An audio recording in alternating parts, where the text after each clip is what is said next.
So without any delay, let me start.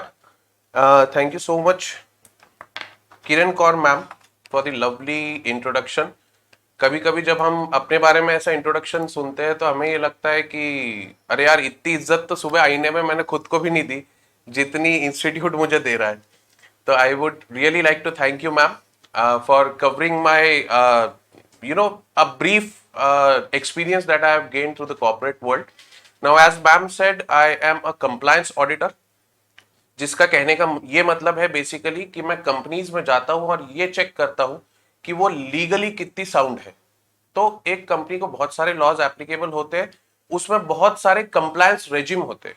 Now when I से the word compliance, compliance का मतलब होता है कि एक लॉ के साथ आप कितना पालन कर रहे हो. ठीक है, I would keep it in Hindi so that I can connect to you on a personal level. So please bear my language. If it is customary to speak in English, I would do that. Is it customary to speak in English, sir? All right, thank you so much.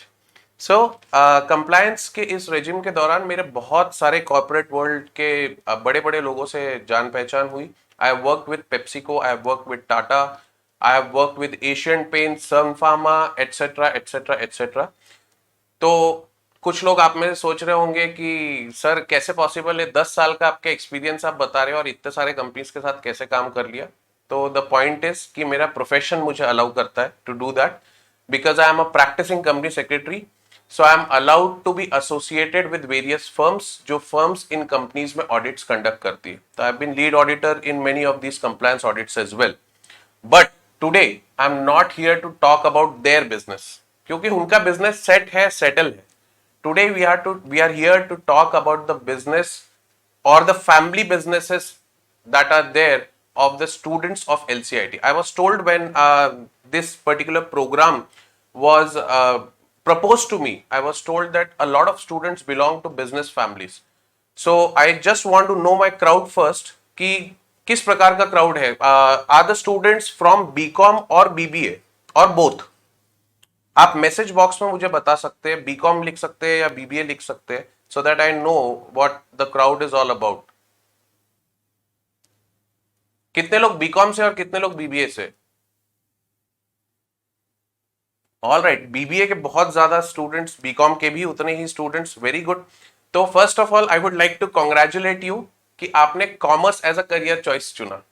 होता क्या है, generally लोग अच्छा जब perform करते हैं तो वो science, they end up taking science, और finally at the end of their academic session they tend to realise कि यार साइंस के साथ साथ कॉमर्स का नॉलेज भी उतना ही जरूरी है.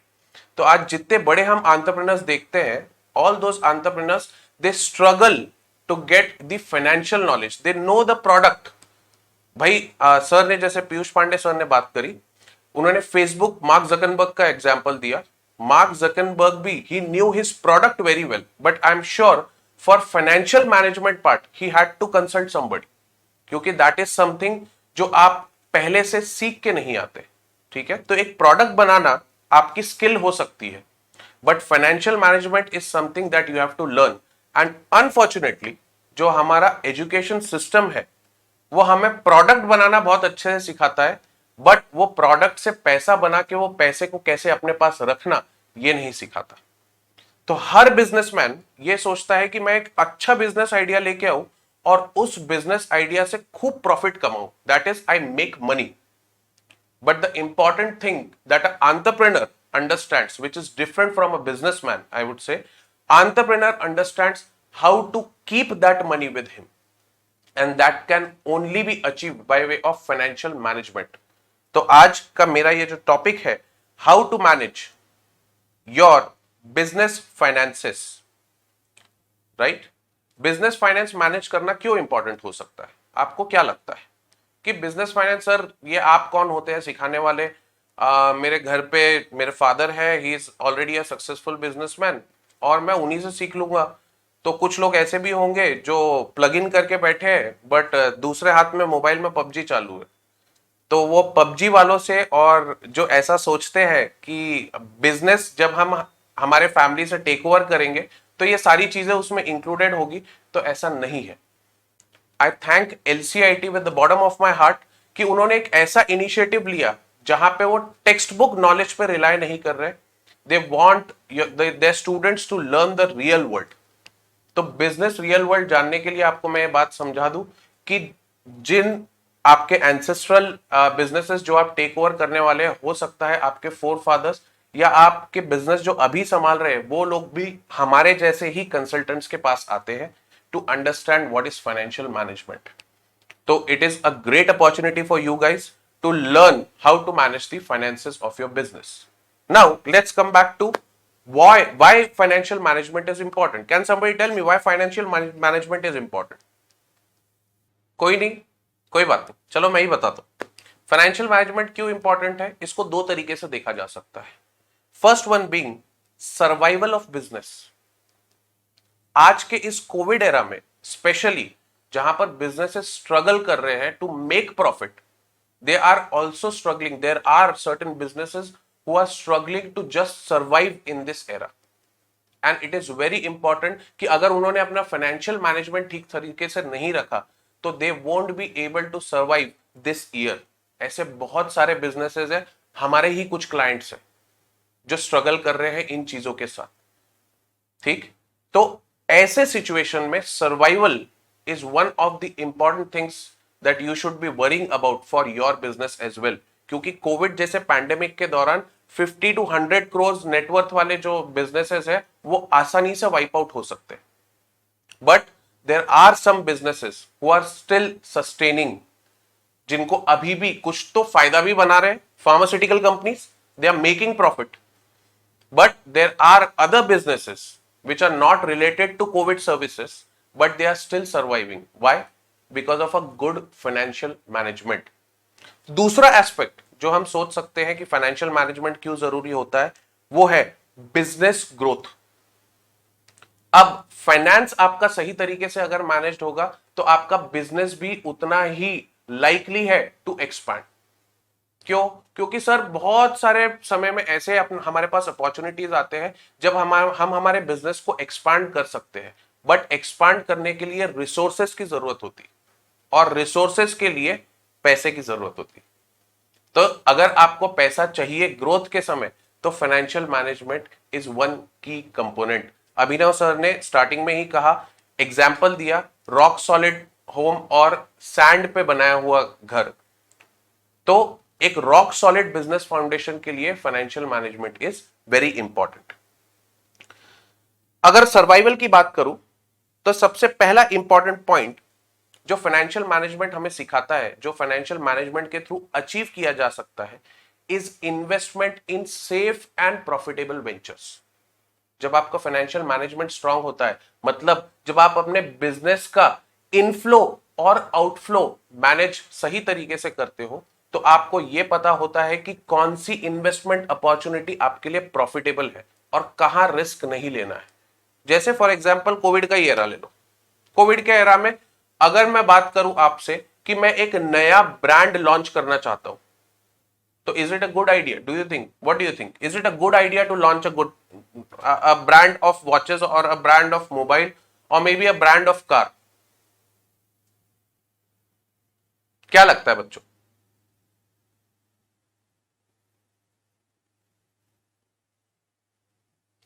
Of course, no. Yes, you're correct. Of course, no. These are all luxuries of your life. और लग्जरीज में इन्वेस्ट करने के ये अभी सही समय नहीं है। तो कोई भी ऐसा बिजनेस जो ऐसी लग्जरीज ऑफर करने वाला है वो ऑब्वियसली कोविड एरा में लॉन्च नहीं होगा, उसमें लोग इन्वेस्ट भी नहीं करेंगे। तो because it is not a safe venture. So financial management teaches you that कि कौन सा ऐसा वेंचर है जो आपको मिनिमम बीईपी तक पहुंचाएगा। What is BEP? Break even point of business, मतलब जितना कैपिटल आपने इन्वेस्ट किया उतना रिटर्न ऑन इन्वेस्टमेंट आपको मिल गया। तो ये बीईपी अचीव करने के लिए भी कई सारे बिजनेसेस हो सकता है अभी स्ट्रगल करें, मे बी कोविड जब खत्म हो जाए तो उसके बाद यही बिजनेसेस प्रॉफिटेबल रहे। ठीक है, so you have to know the right moment जब आपको बिजनेस में इन्वेस्ट करना है and what kind of business you want to invest in. Second point, जब आपका फाइनेंशियल मैनेजमेंट स्ट्रांग होता है तब you tend to go towards optimum utilization of your resources. कहने का मतलब क्या, बहुत बार सर इकोनॉमिक्स में ये बात बहुत बार सुनी, ऑप्टिमम यूटिलाइजेशन ऑफ रिसोर्सेस, याद भी किया था, 12th में पेपर में लिख भी दिया था, मार्क्स भी पा लिए। पर क्या होता है इसका मतलब, इसका मतलब यह होता है कि जो भी कॉस्ट इनकरिंग एरियाज है आपके बिजनेस में, जहां पे आपने पैसा लगाया, वहां से आपको जो रिटर्न मिला, क्या वो सेटिस्फैक्टरी था? क्या आपने maximum utilisation of those resources किया है क्या? और अगर नहीं किया है तो आपने जो इन्वेस्टमेंट वहां किया है वो इन्वेस्टमेंट यू आर लूजिंग। इसलिए फाइनेंशियल मैनेजमेंट बहुत इंपॉर्टेंट होता है। बिजनेस ग्रोथ के पर्सपेक्टिव से देख लेते हैं। बिजनेस ग्रोथ के पर्सपेक्टिव से availability of funds for right investments, right investment word जरूरी, इन्वेस्टमेंट के लिए फंड्स तो हमेशा अवेलेबल रहते हैं, but right investment, Covid era है, मैं हर शब्द बहुत ध्यान से यूज करूंगा। राइट इन्वेस्टमेंट मतलब सही अपॉर्चुनिटी, ग्रोथ की सही अपॉर्चुनिटी आने पर, सपोज आपके फादर का बिजनेस होगा टेक्सटाइल का, and he is supplying to 10 different companies, right. पिछली बार जब साहिल सर का प्रेजेंटेशन था तो उन्होंने एग्जांपल दिया था अरविंद मिल्स का। अरविंद मिल्स जैसी आपकी कोई कंपनी हो और आपकी कंपनी 10 अलग अलग कंपनीज को टेक्सटाइल कपड़ा सप्लाई करती है, and now you are presented with an opportunity to supply cloth or textile to 10 more companies, but for that you require 2 more factories, you require that many labor, you require machinery। ये सारे resources लेने के लिए आपको पैसे की जरूरत पड़ती है। और अगर आपने पहले से ही फाइनेंशियल मैनेजमेंट स्ट्रांग नहीं रखा है तो बिलीव मी, आप कहां जाओगे, आप बैंक के पास, you will go begging to the bank. I am using strong words here, begging to the bank, क्योंकि डेट है वो, आपके ऊपर एक टेंशन रहेगा हमेशा। तो you will go to the bank, you will start asking for money and loan, और हो सकता है आपका डॉक्यूमेंटेशन उतना स्ट्रांग ना हो तो आपका लोन पास ना हो पाए। पर अगर आपका फाइनेंशियल मैनेजमेंट स्ट्रांग है और आपने अपने surplus profits from the past सही तरीके से सेव करके रखे हैं, तो आपके पास आप ही के बिजनेस को एक्सपैंड करने के लिए फंड्स की कभी कमी नहीं पड़ेगी। ठीक है, तो this is a very important point. Believe me, जब आप में से कई सारे लोग होंगे, ऐसे कई सारे बच्चे होंगे जो ये सोच रहे हैं कि कब हम हमारे फादर से हमारे बिजनेस को टेक ओवर करें। There are ambitious students like that. तो सोच रहे हैं कि कब हम उस थ्रोन पे बैठे और सारी चीजें अपने हिसाब से कंट्रोल करना चालू करें। दे मस्ट बी थिंकिंग कि मेरे पास तो इससे बेटर आइडिया है और मैं मेरे बिजनेस को सही तरीके से ग्रो कर सकता हूं। But if you lack in financial management तो बाकी कुछ काम नहीं आएगा, बिलीव मी। नेक्स्ट पॉइंट जो बिजनेस ग्रोथ के हिसाब से अगेन देखा जा सकता है, that is ensure timely execution of expansion plans. सब कुछ सही हो जाता है ऑन पेपर। आपने देखा होगा कई सारे बिजनेसेस है जो ऑन पेपर बहुत प्रॉफिटेबल दिखते हैं, जिनका ऑन पेपर एग्जीक्यूशन एकदम टू द मार्क होता है, but what they lack is financial management, financial planning. वो प्लान ही नहीं कर पाते कि उनका कैश इनफ्लो और कैश आउटफ्लो किस तरीके से वर्क करेगा। और जो एक्सपेंशन का एग्जीक्यूशन है वो या तो डिले हो जाता है या फिर हो ही नहीं पाता all together. Shortage of funds के कारण हम देखते हैं कई सारे प्रोजेक्ट गवर्नमेंट के रुक जाते हैं, तो हम किस खेत की मूली है। We have seen certain bridges जो अंडर कंस्ट्रक्शन रहते हैं, due to lack of funds government tends to halt those projects, infrastructure projects halt हो जाते हैं, which is a very important thing. पर आपके बिजनेस में अगर फाइनेंशियल मैनेजमेंट है तो आपको फंड्स की एक्सपेंशन के एग्जीक्यूशन के दौरान भी कभी कमी नहीं होगी। तो आई होप आप सभी के लिए मैंने ये तो मेक श्योर कर दिया कि फाइनेंशियल मैनेजमेंट इंपॉर्टेंट है। Now let's move on to the next part, that what is a financial transaction. Financial transaction का मतलब क्या होता है, क्योंकि फाइनेंशियल ट्रांजैक्शन जब आप समझोगे तब आप एक्चुअली समझ पाओगे कि मनी कहां से आ रहा है, पैसा बिजनेस में या तो कहां से आ रहा है या कहां से जा रहा है। ठीक है, तो फाइनेंशियल मैनेजमेंट का सबसे पहले समझते हैं technical definition. Technical definition, in accounting a financial transaction is an event that impacts on the monetary value of an asset, a liability or the owner's equity of a business and causes it to change. क्या समझा? क्या समझा? कुछ नहीं ना, क्योंकि मुझे भी एक बार पढ़ने के बाद समझने में दिक्कत होगी, इतनी टेक्निकल लैंग्वेज है। इसलिए पीयूष पांडे सर ने जो कहा कि हम रियल लाइफ एग्जांपल्स के साथ काम करेंगे, तो मैं आपको बहुत सिंपल लेमैन डेफिनेशन बताता हूं, a common man understanding of what is a financial transaction. तो फाइनेंशियल ट्रांजैक्शन हम हर उस ट्रांजैक्शन को बोल सकते हैं जहां पे there is a exchange of hands of money, जहां पे पैसा हाथ चेंज कर रहा है। जैसे आपके बिजनेस में होने वाले sale, purchase, payments, receipts. Sale, obviously आप बिजनेस करोगे तो कोई ना कोई चीज तो बेचोगे, या तो आप मैन्युफैक्चर करके बेच रहे हो या किसी दूसरे से खरीद के बेच रहे हो, that is called as trading. खुद मैन्युफैक्चर कर रहे हो तो इट्स अ मैन्युफैक्चरिंग बिजनेस, या आप कोई सर्विस प्रोवाइड कर रहे हो तो it's a service oriented business, you are selling something. तो जब आप कुछ चीज दोगे किसी को तो उसके बदले आपको क्या मिलेगा? पैसा। उसी के अगेंस्ट अगर आपको वो बेचने के लिए कुछ चीज खरीदनी रही तो उसे हम कहते हैं परचेज, जहां पे भी लगता है पैसा। तो any kind of sale, purchase, payment, receipt, पैसा मिला या पैसा किसी को दिया, पैसा उधार लिया या किसी को उधार दिया, that is boring and lending. यहां पर भी पैसा हैंड चेंज कर रहा है। तो whenever this happens there is a financial transaction। अब जब हम ये समझ चुके कि फाइनेंशियल ट्रांजैक्शन क्या होता है, तो अब ये समझते हैं कि फाइनेंशियल ट्रांजैक्शन की रिकॉर्डिंग मतलब कि अकाउंट मेंटेन करना कितना जरूरी होता है। तो इंपॉर्टेंस ऑफ अकाउंटिंग। कुछ बच्चे सोच रहे हैं अरे सर ये तो बीकॉम में ही पढ़ा दिया है हमको, आप क्या स्पेशल लेके आए? रुको, थोड़ा धीरे चलेंगे, स्टेप बाय स्टेप चलेंगे। आई प्रॉमिस यू कि हम स्टेप अप करेंगे। थोड़ा महंगा बात भी बताऊंगा, ऐसा नहीं है, मतलब एलसीआईटी ने मौका दिया है, एलसीआईटी ने ये प्लेटफॉर्म शेयर किया है आपके साथ, तो आपको खाली हाथ नहीं जाने देंगे, बट बेसिक से स्टार्ट करते। तो व्हाट इज अकाउंटिंग? अकाउंटिंग अगर बेसिक टर्म्स में बोलो तो सबसे पहले हेल्प करता है रिकॉर्ड कीपिंग। कैसे? सर मैंने आपके बिजनेस में 10 लाख रुपए इन्वेस्ट किया, वो 10 लाख यूटिलाइज करके आपने सपोज एक एक हजार के 1000 ट्रांजेक्शन किए। अब मैं आपको बोलता हूं कि 556 ट्रांजेक्शन क्या था और किसको किया था, याद रहेगा क्या back of the mind? Not until you are Swami Vivekananda. अगर आप स्वामी विवेकानंद नहीं है जिनके पास फोटोग्राफिक मेमोरी थी, अगर ऐसा नहीं है तो आपको याद रहना नामुमकिन है। और ये तो सिर्फ मैं 1000 ट्रांजेक्शन की बात कर रहा हूं। जाइए जरा घर जाइए, अपने बिजनेस की बुक्स देखिए, आपको समझ में आएगा। कई सारे बिजनेसेस ऐसे होते हैं जहां पे 1000 ट्रांजेक्शन डेली एक बहुत ही छोटी डील होती। तो अगर आपने रिकॉर्ड कीपिंग नहीं रखी, मतलब अगर आपने अपनी बिजनेस के अकाउंटिंग पे ध्यान नहीं दिया, तो आपको पता ही नहीं चल पाएगा कि इनफ्लो कितना हुआ, आउटफ्लो कितना हुआ, किसका पैसा देना बाकी है, किससे पैसा लेना बाकी है। ठीक, तो रिकॉर्ड कीपिंग इज मस्ट। अब रिकॉर्ड कीपिंग से क्या होता है, which brings me to my next point.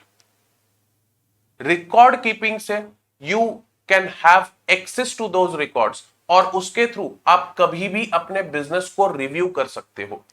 Suppose बड़ी बड़ी कंपनीज जो करती है, हम देखते हैं पेपर में सिर्फ पढ़ते हैं और उसको छोड़ देते हैं। बड़ी बड़ी कंपनीज करती है क्वार्टरली अपने स्टेटमेंट्स इशू करती है। क्यों बनाती है क्वार्टरली स्टेटमेंट्स? हर 3 महीने में बैलेंस शीट बनाना, पीएनएल बनाना सबको खुशी लगती है क्या?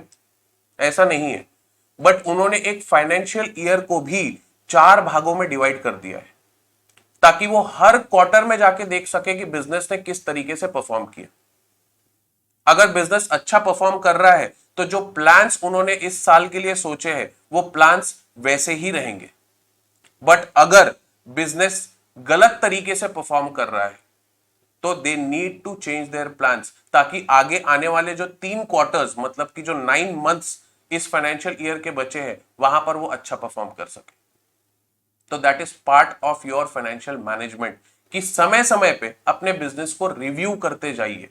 ये देखिए कि आपने जो पैसा लगाया था, क्या उस पैसे के वर्थ का प्रॉफिट आपने कमा लिया है क्या? ठीक, which brings me to my next part, financial analysis. जब आप बिजनेस रिव्यू करते हो तो आप क्या करते हो? फाइनेंशियल एनालिसिस करते हो। फाइनेंशियल एनालिसिस से मतलब क्या? सिंपल टर्म्स में बात करेंगे, एकदम कुछ भी ऐसा नहीं जो आपके सिर के ऊपर से निकल जाए या आपको ऐसा लगे सर ये तो टेक्स्ट बुक नॉलेज है। फाइनेंशियल एनालिसिस मतलब क्या? सिंपल सी बात है, आपने 100 रुपए बिजनेस में इन्वेस्ट किया था, उससे 120 रुपए बनाया, मतलब 20% का प्रॉफिट बनाया। बट ये 20% का प्रॉफिट जो आपने बनाया, उसमें से कई सारे खर्चे भी जाना बाकी है। कहां खर्चा कम कर सकते हैं, कहां प्रॉफिटेबिलिटी बढ़ा सकते हैं, कितना और पैसा इन्वेस्ट करने से कितना और पैसा बनेगा। This is nothing but financial analysis. और वो तभी पॉसिबल है जब आप समय समय पे जाके अपने बिजनेस को रिव्यू कर पाओ, जिसके लिए अकाउंटिंग जरूरी है दोस्त। नेक्स्ट, अब फाइनेंशियल एनालिसिस आपका स्ट्रांग है, आपके पास एक रिपोर्ट है, आपके जो फाइनेंस के हेड होंगे या either you are handling your own finances or you have some expert in your business who is handling it for you. तो आपके जो फाइनेंस के हेड है, उन्होंने आपको फाइनेंशियल एनालिसिस दे दिया, उन्होंने कहा कि सर हमने इस बार इतना प्रॉफिट बनाया, क्वार्टर के हमारे प्रॉफिट्स इतने से ऊपर गए, हमारे कस्टमर्स इतने ज्यादा इंक्रीज हुए। तब आप फाइनेंशियल एनालिसिस के बेसिस पे डिसीजन ले पाओगे कि अब आगे आने वाले समय में हमें क्या करना है। हमें हमारे बिजनेस की एडवर्टीजमेंट बढ़ानी है, घटानी है, किस एडवर्टीजमेंट से कितना फायदा हुआ, कस्टमर बेस कितना बढ़ा, किस एरिया में बढ़ा, ताकि हम दूसरी एरिया भी टारगेट कर सके। ये सब कुछ पॉसिबल होता है जब आपका फाइनेंशियल एनालिसिस अच्छा हो, और फाइनेंशियल एनालिसिस से डिसीजन मेकिंग आपका स्ट्रांग होता है, कॉन्क्रीट होता है। आप अंधा पैसा नहीं लगा रहे हो, आप जुआ नहीं खेल रहे बिजनेस में। कुछ होते हैं ऐसे बिजनेसमैन भी होते हैं जो गट फीलिंग के साथ बिजनेस करते हैं।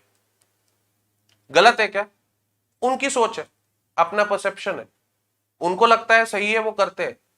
बट अगर आप हमारे जैसे लोगों से पूछो जो प्रोफेशनल्स हैं, जो इस पर्टिकुलर कॉमर्स इंडस्ट्री में बहुत समय से और बहुत अंदर तक देख चुके हैं इस कॉमर्स इंडस्ट्री को, वो आपको यही सजेस्ट करेंगे कि गट फीलिंग के साथ बिजनेस नहीं होता। बिजनेस इज रिस्की, सब लोग मानते हैं business is risky, but business involves calculated risk. वो कैलकुलेटेड रिस्क जिसे कहा जाता है, वो ये फाइनेंशियल एनालिसिस और उससे होने वाली डिसीजन मेकिंग है। This is calculated risk. जब आप सोच समझ के, देख समझ के ये देख रहे हो कि मैं अगर इतना पैसा लगाऊंगा तो मुझे लॉस तो नहीं होगा। हर बिजनेसमैन यही सोचता है कि पैसा लगाऊं तो एटलीस्ट लॉस तो ना हो, प्रॉफिट बने वो तो नेक्स्ट थिंग, पहले लॉस ना हो, मेरा जो इन्वेस्टमेंट है वो मुझे वापस मिल जाए। ठीक, तो डिसीजन मेकिंग में मदद करता है। And last but not the least, accounting आपकी मदद करता है in easing you in your business compliances. अगर आप सोच रहे हो कि बिजनेस सिर्फ इतना है कि रोज सुबह मुझे जाना है, मेरा ऑफिस खोलना है, मेरे कस्टमर्स को कांटेक्ट करना है, उनको प्रोडक्ट सप्लाई करना है और वहां से पैसा लाना है, तो इतना इजी नहीं है। बिजनेस अगर आप कर रहे हो तो बिजनेस के साथ जुड़े कई सारे कंप्लायंसेस आते हैं, फाइनेंशियल कंप्लायंसेस आते हैं, जैसे टैक्स लायबिलिटी, समय समय पे टैक्स भरना, समय समय पे टैक्स इवैल्यूएट करना, अपनी टैक्स प्लानिंग सही तरीके से करना, ये सब इस बिजनेस कंप्लायंस का पार्ट बनते हैं। और अगर आपकी अकाउंटिंग सही नहीं है तो आपका कंप्लायंस भी सही नहीं होगा। सपोज सोच के देखो, आपके बिजनेस का टर्नओवर 10 करोड़ रुपए, आपने अकाउंटिंग नहीं करी, 10 करोड़ रुपए बस आपने योर मनी एक्सचेंज हैंड्स, समय समय पे आपने लोगों को गुड्स एंड प्रोडक्ट सप्लाई किए, उन्होंने आपको पैसा दिया, आपने पैसा गल्ले में डाला, दैट्स इट। उसके बाद आप अपने चार्टर्ड अकाउंटेंट के पास जाते हो, उनको कहते हो कि सर मुझे रिटर्न फाइल करना है। वो बोलेंगे कि सर रिटर्न फाइल करने के लिए मुझे आपके रिकॉर्ड्स चाहिए। आप बोलोगे सर रिकॉर्ड्स तो मैंने रखे नहीं, गल्ला है, गल्ले में पैसा है, आप जानो, आपका काम जाने, इसको कैसे मैनेज करोगे। तो आपको लगता है क्या कि एफिशिएंटली आपका चार्टर्ड अकाउंटेंट ये बता पाएगा कि आपके बिजनेस में क्या हुआ? एक ऐसा सीए जो आपके बिजनेस को ईयर एंड में देख रहा है, साल के अंत में देख रहा है, उसको आप बोल रहे हो पास्ट में जाओ और ये देखो कि मैंने बिजनेस में क्या खर्चा किया, क्या बचाया, क्या किससे लेना बाकी है, उसको कैसे पता होगा? अंतर्यामी है क्या चार्टर्ड अकाउंटेंट? नहीं है। इसलिए आपको अकाउंटिंग जरूरी है। जब आपकी अकाउंटिंग बुक कीपिंग स्ट्रांग होगी तो आप अपने सीए के पास जाओगे, सिर्फ उसे एक फाइल हैंड ओवर करोगे और कहोगे कि सर ये रही मेरी फाइल, ये मेरा साल भर का डेटा है, अब आप मेरा रिटर्न फाइल करिए और देखिए आपका सीए कितना एफिशिएंटली काम करता है। तो इसलिए अकाउंटिंग का बहुत ज्यादा इंपॉर्टेंस होता है, और स्पेशली जो हम लोग यहाँ पे प्रैक्टिस कर रहे हैं, हम जानते हैं कि यहाँ पे इसे बहुत ज्यादा इग्नोर भी किया जाता है। अकाउंटिंग प्रॉपर नहीं होती बिजनेसेस में, और उसके कारण कई सारी पेनल्टीज बिजनेस को फेस करनी पड़ती है। तो if you want to save those penalty, see penalty हमारे प्रोफेशन में अभिश्राप है बिजनेस के लिए। क्यों अभिश्राप बोल रहा हूं मैं, इतना बड़ा वर्ड क्यों यूज कर रहा हूं? क्योंकि वो एक ऐसा खर्चा है जो बिना काम का हो रहा है, जिसकी जरूरत ही नहीं थी। अगर आपने समय पे वो चीज करी होती तो आपको 100 रुपीज एक्स्ट्रा भी पे नहीं करना पड़ा रहता गवर्नमेंट को। That is an extra money that you are paying to the government apart from taxation, apart from the filing fees. उसके अलावा आप कुछ एक्स्ट्रा पैसा गवर्नमेंट को दे रहे हो। तो अगर इतना एक्स्ट्रा पैसा देने की इच्छा ही है तो जाइए और जो सोशल रिस्पॉन्सिबिलिटी वाले प्रोजेक्ट्स रहते हैं वहां पे इन्वेस्ट करिए, कुछ अच्छा नाम तो होगा। पेनल्टी में क्यों पे कर रहे हो? इसलिए अगर पेनल्टी में पे नहीं करना है और अपने कंप्लायंस पे अपना कंट्रोल बना के रखना है, तो आपको फाइनेंशियल मैनेजमेंट और उसके साथ अकाउंटिंग भी उतनी ही इंपॉर्टेंट है। ठीक, एवरीबडी विद मी? क्या सबको अभी तक समझ में आ रहा है? क्या मैं बोर कर रहा हूं क्या? कितने लोग सो गए और कितने लोग जागते हैं? Give me a thumbs up अगर आप अभी भी सेशन में है तो।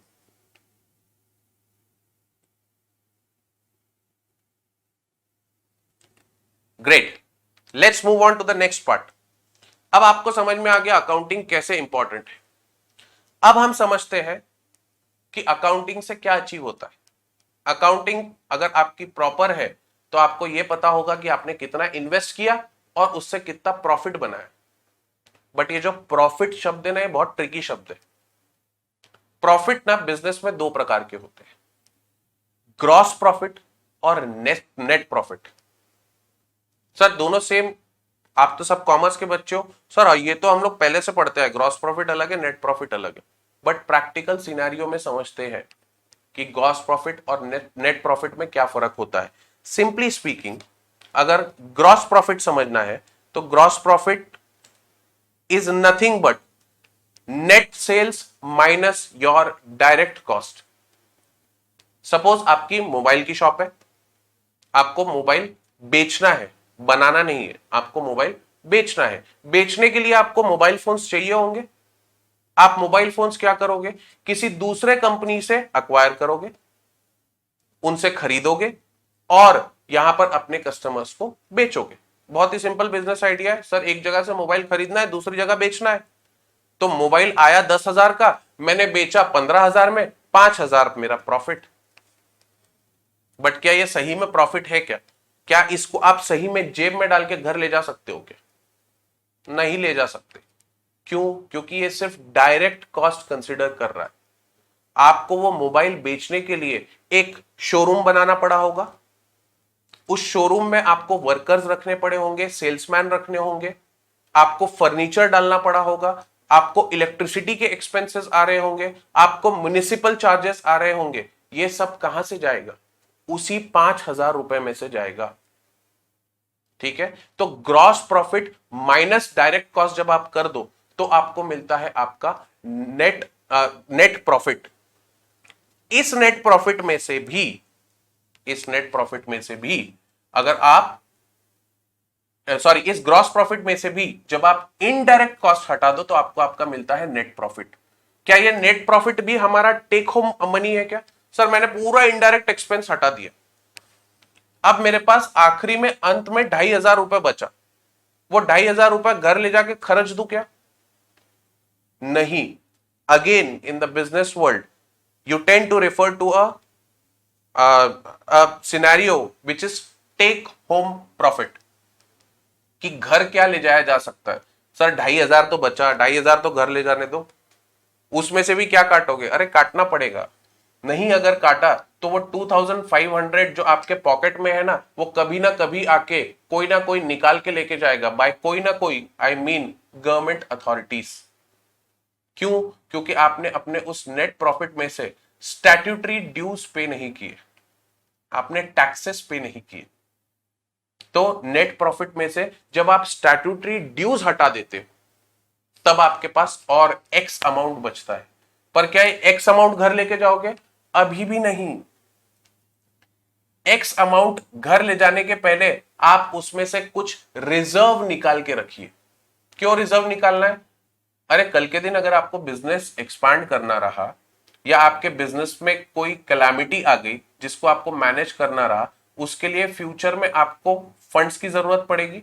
और अगर आपने अपने प्रॉफिट में से वो रिजर्व क्रिएट नहीं किया है तो वो फंड्स आपके पास अवेलेबल नहीं रहेंगे। Does it make sense?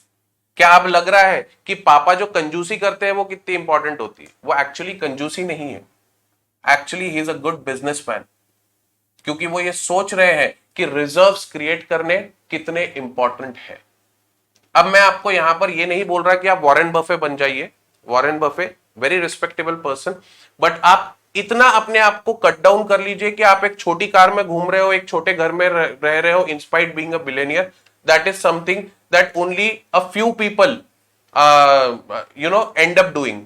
बाकी हम सब थोड़े मटेरियलिस्टिक होते हैं, मैं भी मानता हूं, आप भी मानते हैं कि अगर पैसा ज्यादा आया तो हमें भी 1,20,000 का आईफोन चाहिए। कितने लोगों के पास आईफोन है? इसमें ऐसे कई सारे लोग होंगे आईफोन है, बट आईफोन का इंपॉर्टेंस नहीं पता कि आईफोन क्यों 1,20,000 का फोन मेरे पास है और मेरे फादर क्यों 10,000 के फोन से भी बिजनेस पूरा संभाल ले रहे है। नहीं है, आपके पास आईफोन है, आपके फादर के पास हो सकता है 10,000 15,000 का कोई एंड्रॉइड फोन हो जिसको लेके भी वो चिढ़ते रहते हैं कि अरे यार इसकी स्क्रीन बंद हो जाती है यार, जा तो इसको सुधरवा के ला। तो आप बोलते हो कि अरे अब तो मोबाइल बदल दो, पर फादर क्या बोलते हैं? नहीं नहीं अभी चल तो रहा है, क्या काम है? Because he is making optimum utilisation of what he has invested in. उनको पता है कि कल के दिन 15,000 का फोन तुरंत इमीडिएटली नया खरीद लूंगा मैं, बट वो 15,000 कहीं और इन्वेस्ट करूंगा तो उससे पैसा बना सकता हूं।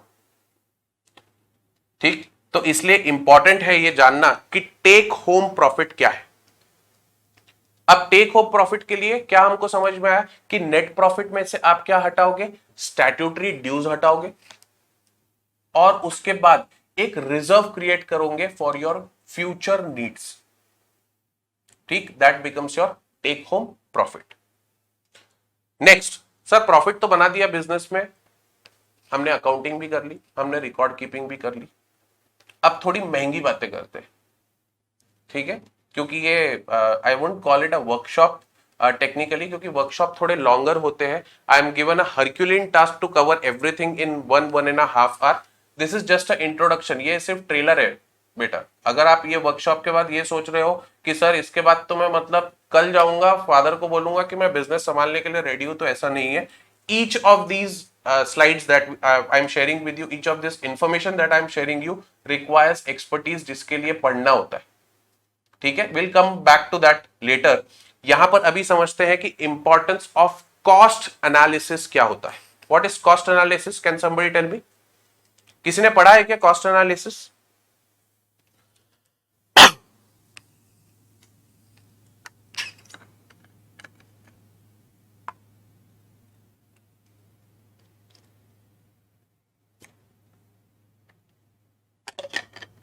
नहीं, अभी तक नहीं पढ़ा, कोई बात नहीं। कॉस्ट एनालिसिस अगर आपने अभी तक नहीं पढ़ा तो आई एम श्योर आपको आगे आने वाले समय में इसके बारे में जानकारी मिलेगी, क्योंकि आप कॉमर्स से जुड़े हो। अगर आप सीएमए करने का सोच रहे हो, that is cost management accountancy का कोर्स करने का सोच रहे हो, तो ऑफकोर्स आपको इस पर्टिकुलर टॉपिक पे एक्सपर्टीज लेवल का नॉलेज मिलेगा। बट अभी समझते हैं, एक छोटे दायरे में समझते हैं कि कॉस्ट एनालिसिस क्या होता है। सबसे पहला स्टेप कॉस्ट एनालिसिस का होता है to identify your cost drivers of a business. Short, बहुत बड़ा वर्ड, कॉस्ट ड्राइवर क्या होता है? पूरे सेंटेंस में एक ही वर्ड समझ में आया, ड्राइवर। ड्राइवर क्या होता है? Cost drivers is basically those areas in your business जहां पे आपको इन्वेस्टमेंट या पैसा या कॉस्ट इनकर करनी पड़ रही है। सपोज फॉर एग्जांपल आप मोबाइल का बिजनेस कर रहे हो, आप मोबाइल ले रहे हो, किसी से सप्लाई ले रहे हो, तो that is one of your cost driver, major cost drivers, क्योंकि आपके बिजनेस का रॉ मटेरियल ही वहां से आ रहा है। तो ऐसे कॉस्ट ड्राइवर्स आपके बिजनेस के आपको आइडेंटिफाई करना जरूरी है। तो जब भी आप अगले बार कभी भी बिजनेस अपने फादर के प्लेस ऑफ वर्क पे जाओ और वहां पे उनका बिजनेस देखो कि वो कैसे ऑपरेट कर रहा है, उनसे ये जरूर पूछो कि खर्चा कहां कहां लगता है पापा, क्या क्या चीजों में हमें पैसा देना पड़ता है। आप जब काउंटर पे या गल्ले पे जिसे कहते हैं बैठते हो, या अपने मेन ऑफिस में जब आप बैठते हो, तब आपको सिर्फ पैसा आते दिखता है, पैसा जाते नहीं दिखता। पैसा जाता पीछे से है, ठीक है, that's a backdoor work, behind the curtains वो चलता है कि पैसा किसको देना है। तो आप जरूर ये पूछिए कि हमारे बिजनेस के कॉस्ट ड्राइवर्स क्या है, मतलब कहां कहां कॉस्ट इनकर करनी पड़ रही है, बिजनेस में कहां कहां खर्चा करना पड़ रहा है। ठीक, नेक्स्ट थिंग, अब आपने ड्राइवर्स एनालाइज कर लिया, आपने ये आइडेंटिफाई कर लिया कि मेरे बिजनेस में कहां कहां कॉस्ट इनकर हो रही है। अब समझते हैं कॉस्ट बेनिफिट एनालिसिस। अगेन महंगा वर्ड बोला था, होगा वर्कशॉप महंगा होगा, धीरे धीरे होगा पर ठीक। तो कॉस्ट बेनिफिट एनालिसिस का मतलब क्या? कॉस्ट बेनिफिट एनालिसिस का मतलब, अगर मैंने 100 रुपए कहीं पर डाला था और उसमें से मुझे 20% प्रॉफिट मिलना चाहिए था, maximum profit that I can derive from that particular investment is 20%, तो have I achieved that goal? क्या मैंने 100 रुपए इन्वेस्ट किया और उससे 120 रुपए बनाने चाहिए थे, तो बनाए क्या? ये रिव्यू करना, ये जानना बहुत जरूरी है। और अभी मैं कॉस्ट लेवल पे बात कर रहा हूं ना, मैं इन्वेस्टमेंट लेवल पे बात नहीं कर रहा हूं। सपोज फॉर एग्जाम्पल, आपके बिजनेस में लेबर की रिक्वायरमेंट होती है, आपने 400 रुपए पर डे के हिसाब से लेबर लेके आए।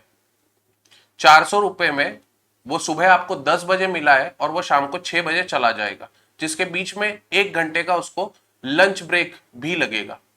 10 बजे से 6 बजे तक मतलब 8 घंटे की ड्यूटी, 8 घंटे में 1 घंटा ब्रेक, मतलब बचा हुआ 7 घंटे की ड्यूटी। क्या वो 7 आवर्स उतना सीरियसली और उतना एफिशिएंटली आपका लेबर आपके बिजनेस के लिए काम कर रहा है क्या?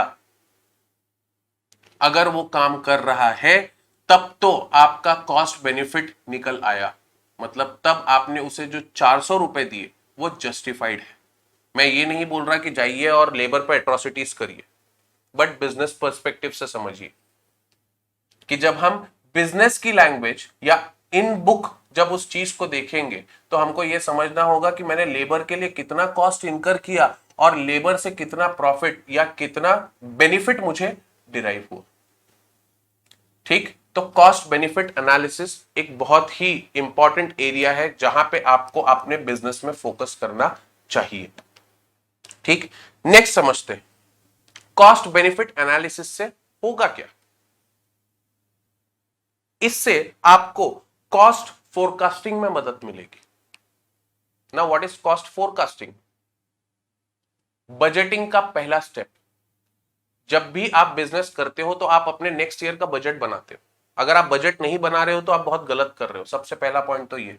क्योंकि अगर आपका बजट ही नहीं है तो आपको पता ही नहीं है आगे आने वाले समय में आपको कितना खर्चा लगने वाला है, और कितना खर्चा लगने वाला है जब ये नहीं पता, तो आपका फंड का अरेंजमेंट उस हिसाब से है ही नहीं। तो ऐसा बिल्कुल हो सकता है कि जो आपके फ्यूचर प्लान है एक्सपांड करने के, वो बिल्कुल भी सक्सेसफुल ना हो। क्यों? क्योंकि आपने फोरकास्ट ही नहीं किया कुछ। Cost forecasting is the first step of budgeting, जहां पे आप ये देखते हो कि जैसे मैंने एक एग्जांपल दिया था कि आपका अगर टेक्सटाइल बिजनेस है, आप अभी 10 कंपनी को प्रोडक्ट सप्लाई कर रहे हो, 10 कंपनी के बाद एक्स्ट्रा 10 कंपनीज को आप सप्लाई करने की आपके पास अपॉर्चुनिटी आई है, बट उसके लिए आपको 2 एक्स्ट्रा फैक्ट्री चाहिए। 2 एक्स्ट्रा फैक्ट्री सेटअप करना बाएं हाथ का खेल है क्या? या चुटकी बजाओगे तो जिन आके बना देगा क्या? नहीं बनाएगा, आप ही को बनाना है। और उसके लिए कॉस्ट फोरकास्टिंग जरूरी होती है कि भाई मैंने ये सोच लिया कि अगले साल में सर मुझे मेरे बिजनेस से ना 1 करोड़ रुपए तो बनाने, कुछ भी हो जाए 1 करोड़ रुपए बनाने। अब आपने अपना गोल तो सेट कर लिया कि आपको प्रॉफिट कितना कमाना है, बट वो गोल अचीव करने के लिए आपको जो चीजें चाहिए उसके लिए आपने तैयारी नहीं करी। वहीं पर काम आता है कॉस्ट फोरकास्टिंग। ठीक। पर इसके पहले अगर आपने वो पहले के 3 स्टेप नहीं किए ना, मतलब आइडेंटिफाइंग दी कॉस्ट ड्राइवर्स, दूसरा कॉस्ट बेनिफिट एनालिसिस अगर आपने नहीं किया है तो आप कॉस्ट फोरकास्टिंग भी नहीं कर पाओगे। ठीक। Which brings me to my next point, determination of equilibrium price. किसी को पता है कि इक्विलिब्रियम प्राइस क्या होता है? अगर पता है तो अपना हाथ रेस करिए और मुझे बताइए, मैं सुनना चाहूंगा, क्योंकि आई नो इट्स आंसर थोड़ा उसका बड़ा होता है। तो किसी को पता है? Please raise your hand if you know. Very good. Unmute करके बोलिए Monika.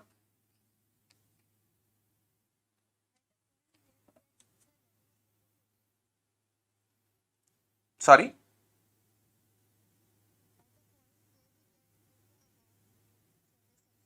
Required satisfaction. Okay okay, thank you so much Monika. I just elaborate on that. जो मोनिका ने कहा वो सही है, बिजनेस पर्सपेक्टिव से समझते। उन्होंने जो कहा वो कंज्यूमर पर्सपेक्टिव से कहा, अब बिजनेस पर्सपेक्टिव से समझते। मैंने सपोज ये शर्ट बनाया, मैंने इस शर्ट को बेचने का प्राइस, अगर मैंने पीछे अरमानी का टैग लगा दिया तो ये शर्ट का प्राइस 5,000 से कम नहीं होगा। I don't know what does Armani cost you, क्योंकि मैंने अरमानी के कपड़े अभी तक खरीदे नहीं है और मैं खरीदना भी नहीं चाहता, क्योंकि उससे सस्ता ब्रांड अवेलेबल है जो उतनी अच्छी क्वालिटी दे रहा है। बट अगर सपोज मैंने पीछे अरमानी का टैग लगा दिया और उस शर्ट की प्राइस मैंने 5,000 रुपए रख दी, क्या कितने लोग ऐसा शर्ट खरीदने आएंगे? यूटिलिटी देखिए, उस शर्ट की यूटिलिटी देखिए। वो शर्ट आपको मैक्सिमम 1 साल तक चलने वाला है। 1 साल के लिए एक पीस ऑफ क्लोथिंग के लिए 5,000 रुपए स्पेंड करना क्या सही है? यही सोचता है कंज्यूमर, और यही सोचना चाहिए बिजनेसमैन को भी। अगर बिजनेसमैन अपने प्रोडक्ट की प्राइसिंग सही नहीं रखेगा तो वो प्रॉफिट उतना नहीं बना पाएगा, क्योंकि वो उतने कस्टमर ही केटर नहीं कर पाएगा।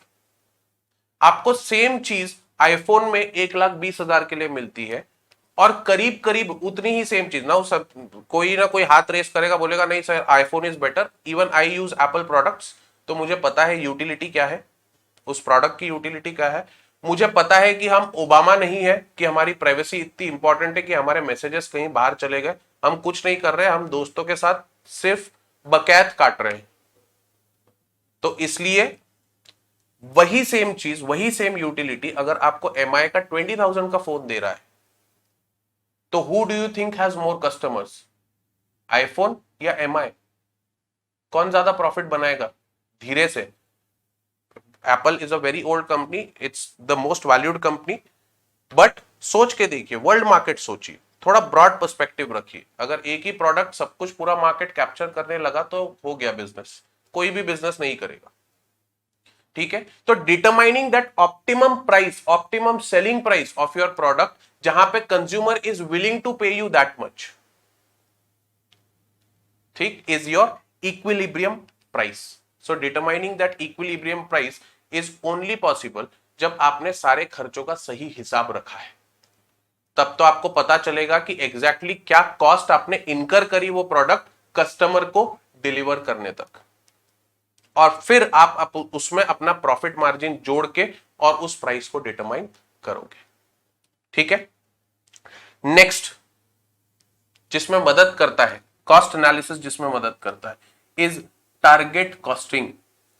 किसी ने शब्द सुना है क्या, target costing? Again, if somebody knows what is target costing, please raise your hand. Yes, please unmute and answer, Pallavi.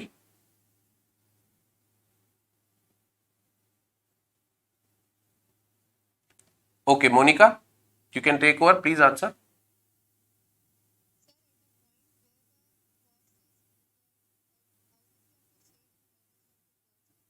Mm-hmm. Okay, not exactly correct, but you are very near, and thank you for answering. Let me explain a bit further. Target costing is nothing but एक target set करना कि मुझे कोई particular product कितने रुपए में बनाना है।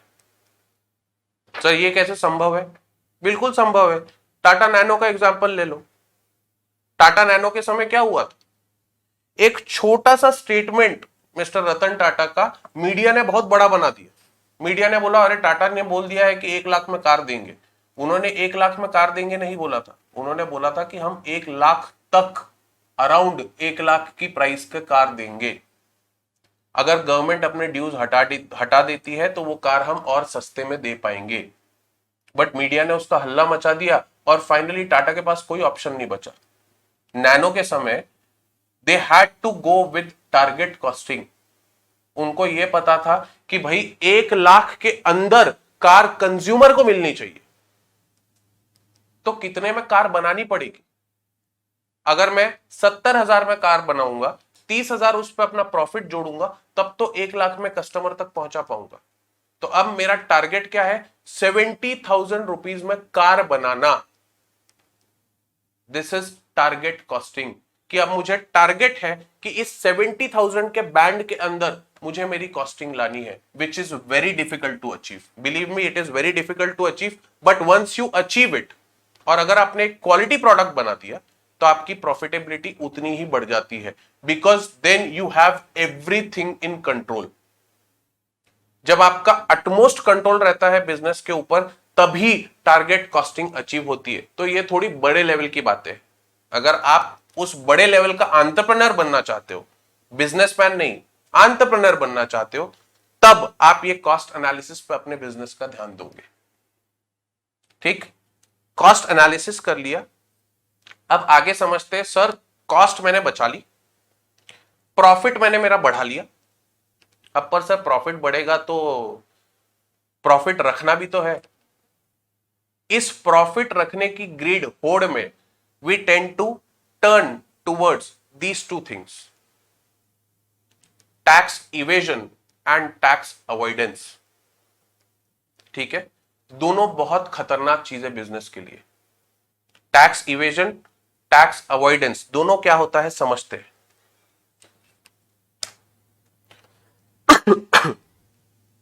सबसे पहले समझते हैं what is tax evasion. Tax evasion is the way of avoiding tax liability illegally. मतलब मैंने मेरे बिजनेस से 2,000 रुपए बनाए, 2,000 रुपए घर लेके गया, घर के पीछे गार्डन में गड्ढा खोदा, 2,000 रुपए उसमें गड्ढे में डाल के और गड्ढा बंद कर दिया। और एक बिल्ली जिस तरीके से दूध पीती है उस तरीके से सोचा, अरे मैंने 2,000 रुपए मेरे बिजनेस से बनाए, किसको पता चला, ना किसी ने देखा ना किसी ने सुना। 2,000 रुपए मेरे, गवर्नमेंट को देने की क्या गरज है, गवर्नमेंट करी क्या रही है हमारे लिए। हमको तो कोविड में मरने के लिए छोड़ दिया, तो गवर्नमेंट को टैक्स देके भी क्या मतलब है। बट क्या आपको लगता है गवर्नमेंट इतनी बेवकूफ है कि वो ये नहीं देख रही कि आप कितना बिजनेस कमा रहे हो। बिलीव मी, अगर वो 2,000 रुपए आप पीछे अपने गार्डन में जाके गाड़ दे रहे हो, तो वो कभी निकल भी नहीं पाएगा, क्योंकि वो अमाउंट सिर्फ 2,000 नहीं होता, फिर वो अमाउंट बढ़ के 2 करोड़ हो जाता है। पर वो 2 करोड़ रुपए आप सही तरीके से यूटिलाइज नहीं कर पाओगे। क्यों? 2 करोड़ रुपए लेके जाओ, कार खरीदने जाओ, उसको बोलो कैश में पेमेंट करता हूं पूरा, वो हाँ तो बोलेगा, पर साथ में बोलेगा सर आपका पैन कार्ड चाहिए। क्यों? सर रजिस्ट्रेशन करवाना पड़ेगा ना, आपने इतना सारा अमाउंट कैश में दिया, हमें भी तो उस कैश को जस्टिफाई करना पड़ेगा। तो जहां आप खर्चा करने जाओगे पैसे को, वहां भी आपको हिसाब देना पड़ेगा कि ये जो पैसा आपने यहां पर लाया है वो कहां से लाया, क्या वो लेजिबल सोर्सेस से आया है क्या। और अगर वो लेजिबल सोर्सेस से नहीं आया, तो आप भी बाकी उन बिजनेसमैन की तरह जो डीमोनेटाइजेशन के समय बैग लेके घूम रहे थे, आप भी बैग लेके घूमोगे कि सर पैसा चेंज करवा दो, नए करेंसी में डलवा दो। क्यों? क्योंकि आपका जितना पैसा है वो इलीगली आपके पास रखा हुआ है। You have evaded taxes. दूसरा, what is tax avoidance. Sir हम तो ऐसा काम नहीं करते, हम तो हमारे सीए के पास जाते हैं, उनको बोलते हैं हमको 2,000 रुपए टैक्स भरना है। हमारा सीए हमारी फाइल बराबर बना के, now no offence to the professional CA, हमारा सीए हमको बोलता है कि हाँ 2,000 रुपए बनाना है, मैं आपकी फाइल उस तरीके से डिजाइन करके दे देता हूं। मैं उनको बोलता हूं कि अरे सर मुझे इस साल ना एक प्रॉपर्टी खरीदनी है। तो ऑफकोर्स आपने प्रोफेशनल को जो डिमांड किया, वो तो सर्विस प्रोवाइडर है, वो आपको सजेस्ट करते हैं कि सर देखो आपकी फाइल में इतनी, ये सब मैं टेक्निकल लैंग्वेज बोल रहा हूं ना, ये आप फादर को अपने पूछ सकते हो, इसी टेक्निकल लैंग्वेज में बाहर बात होता है। सर आपकी फाइल में उतना वजन नहीं है, क्योंकि आपने उतनी इनकम पास्ट में शो ही नहीं की कि आप 25 लाख की कार खरीद सको या प्रॉपर्टी खरीद सको। तो आपका सीए आपको क्या बोलता है, सर एक काम करते, आप ही के किसी फैमिली मेंबर के नाम पे वो जमीन खरीद लेते, बाद में आप ट्रांसफर ले लेना। पर वो क्या कर रहा है, वो फॉर द टाइम बीइंग आपका टैक्स बचा पा रहा है। क्यों? क्योंकि वो जो लीगल रेजिम टैक्स का अवेलेबल है उसके ब्रैकेट के अंदर अंदर वो आपकी प्लानिंग करके दे रहा है। दो it you can see it legal on paper, but believe me सिर्फ ऑन पेपर चीजें लीगल दिखने से अगर लीगल हो जाती ना तो किसी को पेनल्टी नहीं लगती। लीगल रेजिम का इस्तेमाल करके अगर आप अपनी टैक्स लायबिलिटी कम कर रहे हो तो that is tax avoidance. Sir ये दोनों कर दिया, कौन मेरा क्या बिगाड़ लेगा? अगर ये सोच रहे हो तो आपका बहुत जल्द आपको सामना करना पड़ेगा जिसे हम कहते हैं जुडिशियल सिस्टम का, या एग्जीक्यूटरी बॉडीज का, या स्टैट्यूटरी बॉडीज जो कह लो, इनकम टैक्स अथॉरिटीज का, जीएसटी अथॉरिटीज का। और वो क्या करेंगे? सबसे पहला टैक्स इवेजन तो बहुत ही खतरनाक चीज। क्यों? क्योंकि इसमें क्रिमिनल लाइबिलिटी आती है जिसमें इम्प्रिजनमेंट, मतलब आज 2,000 रुपए बचाया अपने बिजनेस से, वो 2,000 रुपए अगर कल इनकम टैक्स ने पकड़ लिया कि आपने ये तो छुपा के रखी थी इनकम, तो सीधा कुछ नहीं, 2-3 साल के लिए फ्री खाना इनकम टैक्स डिपार्टमेंट की तरफ से। कैसे? जेल में चले जाओ, फ्री में खाना मिलेगा। 2,000 वहां बचाए, अब 3 साल जेल में जाके और खाने का पैसा बचा लो। करना है क्या ऐसा? क्या फायदा है ऐसे पैसे का कि जिसके अगेंस्ट आपको इंप्रिजनमेंट हो जाए। दूसरा, टैक्स अवॉइडेंस किया तो क्या होगा? टैक्स अवॉइडेंस में भी ज्यादा नहीं कुछ होगा। टैक्स अवॉइडेंस में सिविल लाइबिलिटी आएगी जिसके साथ हेवी पेनल्टी आएगी। सर हेवी कितनी? सर मैंने अगर 100 रुपए बचा दिया और 20 रुपए पेनल्टी मांग रहे हैं ना तो मैं दे दूंगा ना, क्या प्रॉब्लम है? बट अगर पेनल्टी 20 रुपए होती तो मैं इसकी बात नहीं करते रहता। पेनल्टी 300% है, मतलब अगर आपने 100 रुपए बचाए तो आपको 300 रुपए पेनल्टी देनी पड़ सकती है। ऐसा प्रोविजन लॉ में है जिसका इस्तेमाल समय समय पे इनकम टैक्स अथॉरिटीज करती है। अभी कल या परसों की बात है, एक न्यूज आई है, पता नहीं आप लोगों में से कितने लोगों ने वो न्यूज पढ़ी। आपने देखा होगा कि इंदौर के जो पानीपुरी के या चाट बेचने वाले जो लोग हैं उनके यहाँ पे रेड पड़ी है इनकम टैक्स की। पैसा तो वो भी बना रहे थे पर कोई फाइनेंशियल प्लानिंग नहीं, कोई फाइल मेंटेनेंस नहीं, कोई रिकॉर्ड कीपिंग नहीं। घर जाके देखा तो कार्स, लग्जरी कार्स के अलावा उनका घर अंदर से इतना खर्चा किया हुआ था कि इनकम टैक्स डिपार्टमेंट खुद चकरा गया। उसमें से कई सारे लोग करोड़पति थे। पर आपको क्या लगता है, after income tax department finishes up with its raids और उसकी प्रोसीडिंग्स जब खत्म हो जाएगी, क्या उनके पास वो करोड़ रुपए बचेगा? No, the department will make sure कि उनसे हर एक पेनी वो वसूल ले, either in form of penalty और in the form of interest. तो टैक्स अवॉइड करके भी क्या मतलब, अगर आपको आगे चल के उसका 3 गुना पैसा देना ही पड़ गया तो सर ऐसे तो हम तो 100 रुपए कमाएंगे और 30 रुपए अगर हमको टैक्स पे करना पड़ गया तो मेरे हाथ में 70 बचा, तो इतना पैसा कमा के मतलब ही क्या? क्या इसका कोई तरीका है क्या? बिल्कुल है। Which brings me to the next part, that is tax planning and tax management। दो शब्द, टैक्स प्लानिंग और टैक्स मैनेजमेंट, दोनों अलग अलग है। कई बार लोग कंफ्यूज हो जाते हैं टैक्स प्लानिंग और टैक्स अवॉइडेंस को लेके। उनको लगता है tax avoidance is nothing but tax planning, कि मैं टैक्स अवॉइड कर रहा हूं, आई am not paying it. But ऐसा नहीं है, tax planning is different. Tax planning में आप बताते सच्चाई हो, बट इस तरीके से अपने पूरे जो आपका, जब आप इनकम टैक्स पढ़ोगे, अगर आप ऐसा कुछ कोर्स करते हो जहां पे आप इनकम टैक्स पढ़ोगे तो आपको पता चलेगा कि tax planning is nothing but a legitimate way to utilise each and every exemption that is given by tax, each and every rebate that is given by tax authorities. आप अलग अलग तरीके से अपने इनकम को प्लान कर सकते हो, उस इनकम के द्वारा किए गए इन्वेस्टमेंट्स को प्लान कर सकते हो ताकि आपको कम से कम टैक्स भरना पड़े, और जो कि लीगली ना सिर्फ ऑन पेपर होगा बट ऑन रिकॉर्ड भी होगा। कल के दिन अगर इनकम टैक्स अथॉरिटी आती है और आपका टैक्स प्लानिंग सही है तो वो आपसे 1 रुपया भी नहीं ले जा सकती। इनफैक्ट वो आपके घर तक आएगी ही नहीं, बिलीव मी। तो अगर वो सिनेरियो आपको देखना है आपके बिजनेस में, कि आपको ये समझना है कि नहीं, हाँ सही में मुझे ऐसा पैसा बचाना है कि जो मैं आगे चल के यूटिलाइज कर पाऊं, व्हाइट कॉलर तरीके से खर्च पाऊं। जब मैं एक लग्जरी कार खरीदूं तो कोई मुझे आके ये ना बोले कि अरे ये तो काले पैसे का है, काले धन का है। हमको लगता है ऐसा, बहुत सारे लोग बोलते हैं। अगर हम देखते हैं लग्जरी कार है किसी के पास तो इमीडिएटली हमारे दिमाग में आता है अरे पूरा काला धन होगा। आता है नहीं आता? क्यों? क्योंकि हम हमारे नजरिए से सोचते हैं कि अरे यार हमारे पास तो पैसा है फिर भी हम कार ले नहीं पा रहे क्योंकि वो पैसा बाहर दिखा नहीं पाते। बट जो BMW मेंटेन कर रहा है उसको पता है कि उसने अपनी टैक्स प्लानिंग सही तरीके से की थी, इसलिए वो BMW दुनिया के सामने चला पा रहा है। क्योंकि कोई भी आके उससे क्वेश्चन नहीं कर सकता, स्पेशली स्टैट्यूटरी अथॉरिटीज क्वेश्चन नहीं कर सकती कि उसने वो कार कहां से लाई। ठीक, तो टैक्स प्लानिंग इसलिए इंपॉर्टेंट है। दूसरा है टैक्स मैनेजमेंट। टैक्स मैनेजमेंट क्या होता है? समय पर टैक्स भरना, टैक्स के रेजिम को सही तरीके से फॉलो करना। अगर आपने वो सही तरीके से फॉलो नहीं करी तो बहुत सारी ऐसी पेनल्टीज है जो आपको अनफॉर्चुनेटली स्टैट्यूटरी डिपार्टमेंट को पे करनी पड़ेगी। There is no way out. तो अगर आपका टैक्स मैनेजमेंट सही नहीं है तो आपको ये प्रॉब्लम जरूर फेस करनी पड़ेगी।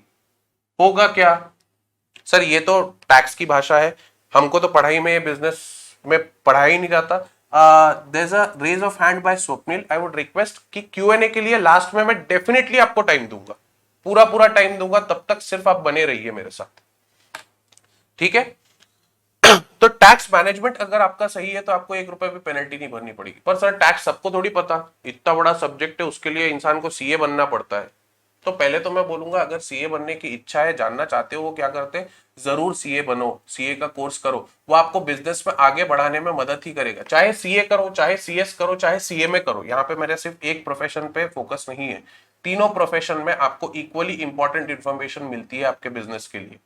तीनों में टैक्स पढ़ते हैं, तीनों में लॉ भी पढ़ते हैं, सब में अलग अलग लेवल होता है हर चीज का, ठीक है? तो या तो ये कोर्स करो। अगर ये कोर्स नहीं कर रहे हो तो आपको जरूरत पड़ेगी किसकी?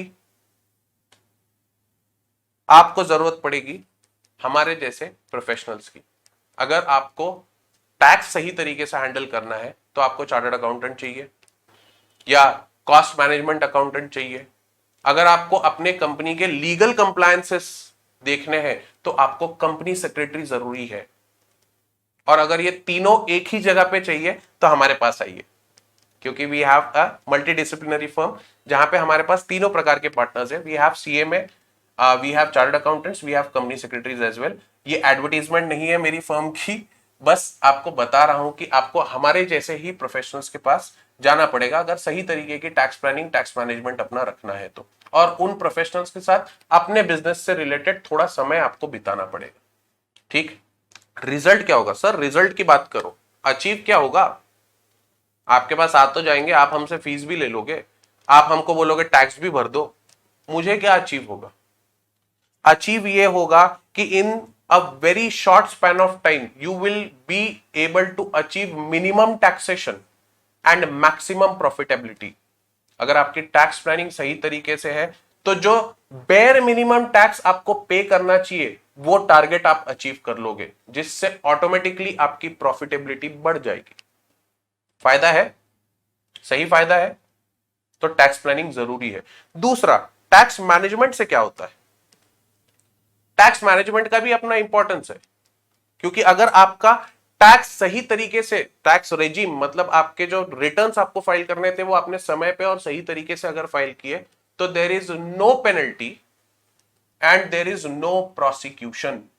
मतलब कोई आपके दरवाजे पे नोटिस लेके नहीं आएगा कि सर आपने समय पर टैक्स नहीं भरा और अब तो आपके यहाँ पे रेड पड़ेगी, या आप हमको इंफॉर्मेशन प्रोवाइड करो। मतलब आपको स्टैट्यूटरी, जो हम जिनको उगवाई का काम बोलते हैं कुछ लोग बोलते हैं कि टैक्स अथॉरिटीज आती है और उगवाई का काम करती है। अरे वो उगवाई का काम नहीं करती, because you don't have clean hands, इसलिए वो आपको टारगेट करती है। क्योंकि उनको पता है यहां से पैसा मिलेगा, कि आदमी खुद गलत कर रहा है तो ये अपनी गलती छुपाने के लिए मुझे पैसा देगा, इसलिए वो आती है। तो अगर उनको अवॉइड करना है तो आपका टैक्स मैनेजमेंट सही चाहिए, and that becomes part of your financial management as well. ठीक, which brings me to the next part. अब स्टार्टिंग से देखो, फाइनेंशियल ट्रांजेक्शन समझा दिया, आपको यह बता दिया कि कॉस्ट के बेनिफिट से आप अपना प्रॉफिट कैसे बढ़ा सकते हो। प्रॉफिट बढ़ाने के बाद मैंने आपको यह भी बता दिया कि आप अपने स्टैट्यूटरी ड्यूज को किस तरीके से सेटल कर सकते हो जिससे प्रॉफिट मैक्सिमाइजेशन हो, जिससे से ज्यादा प्रॉफिट हो सके। अब प्रॉफिट ज्यादा हो गया तो नेक्स्ट पार्ट आता है investment opportunities for surplus profit.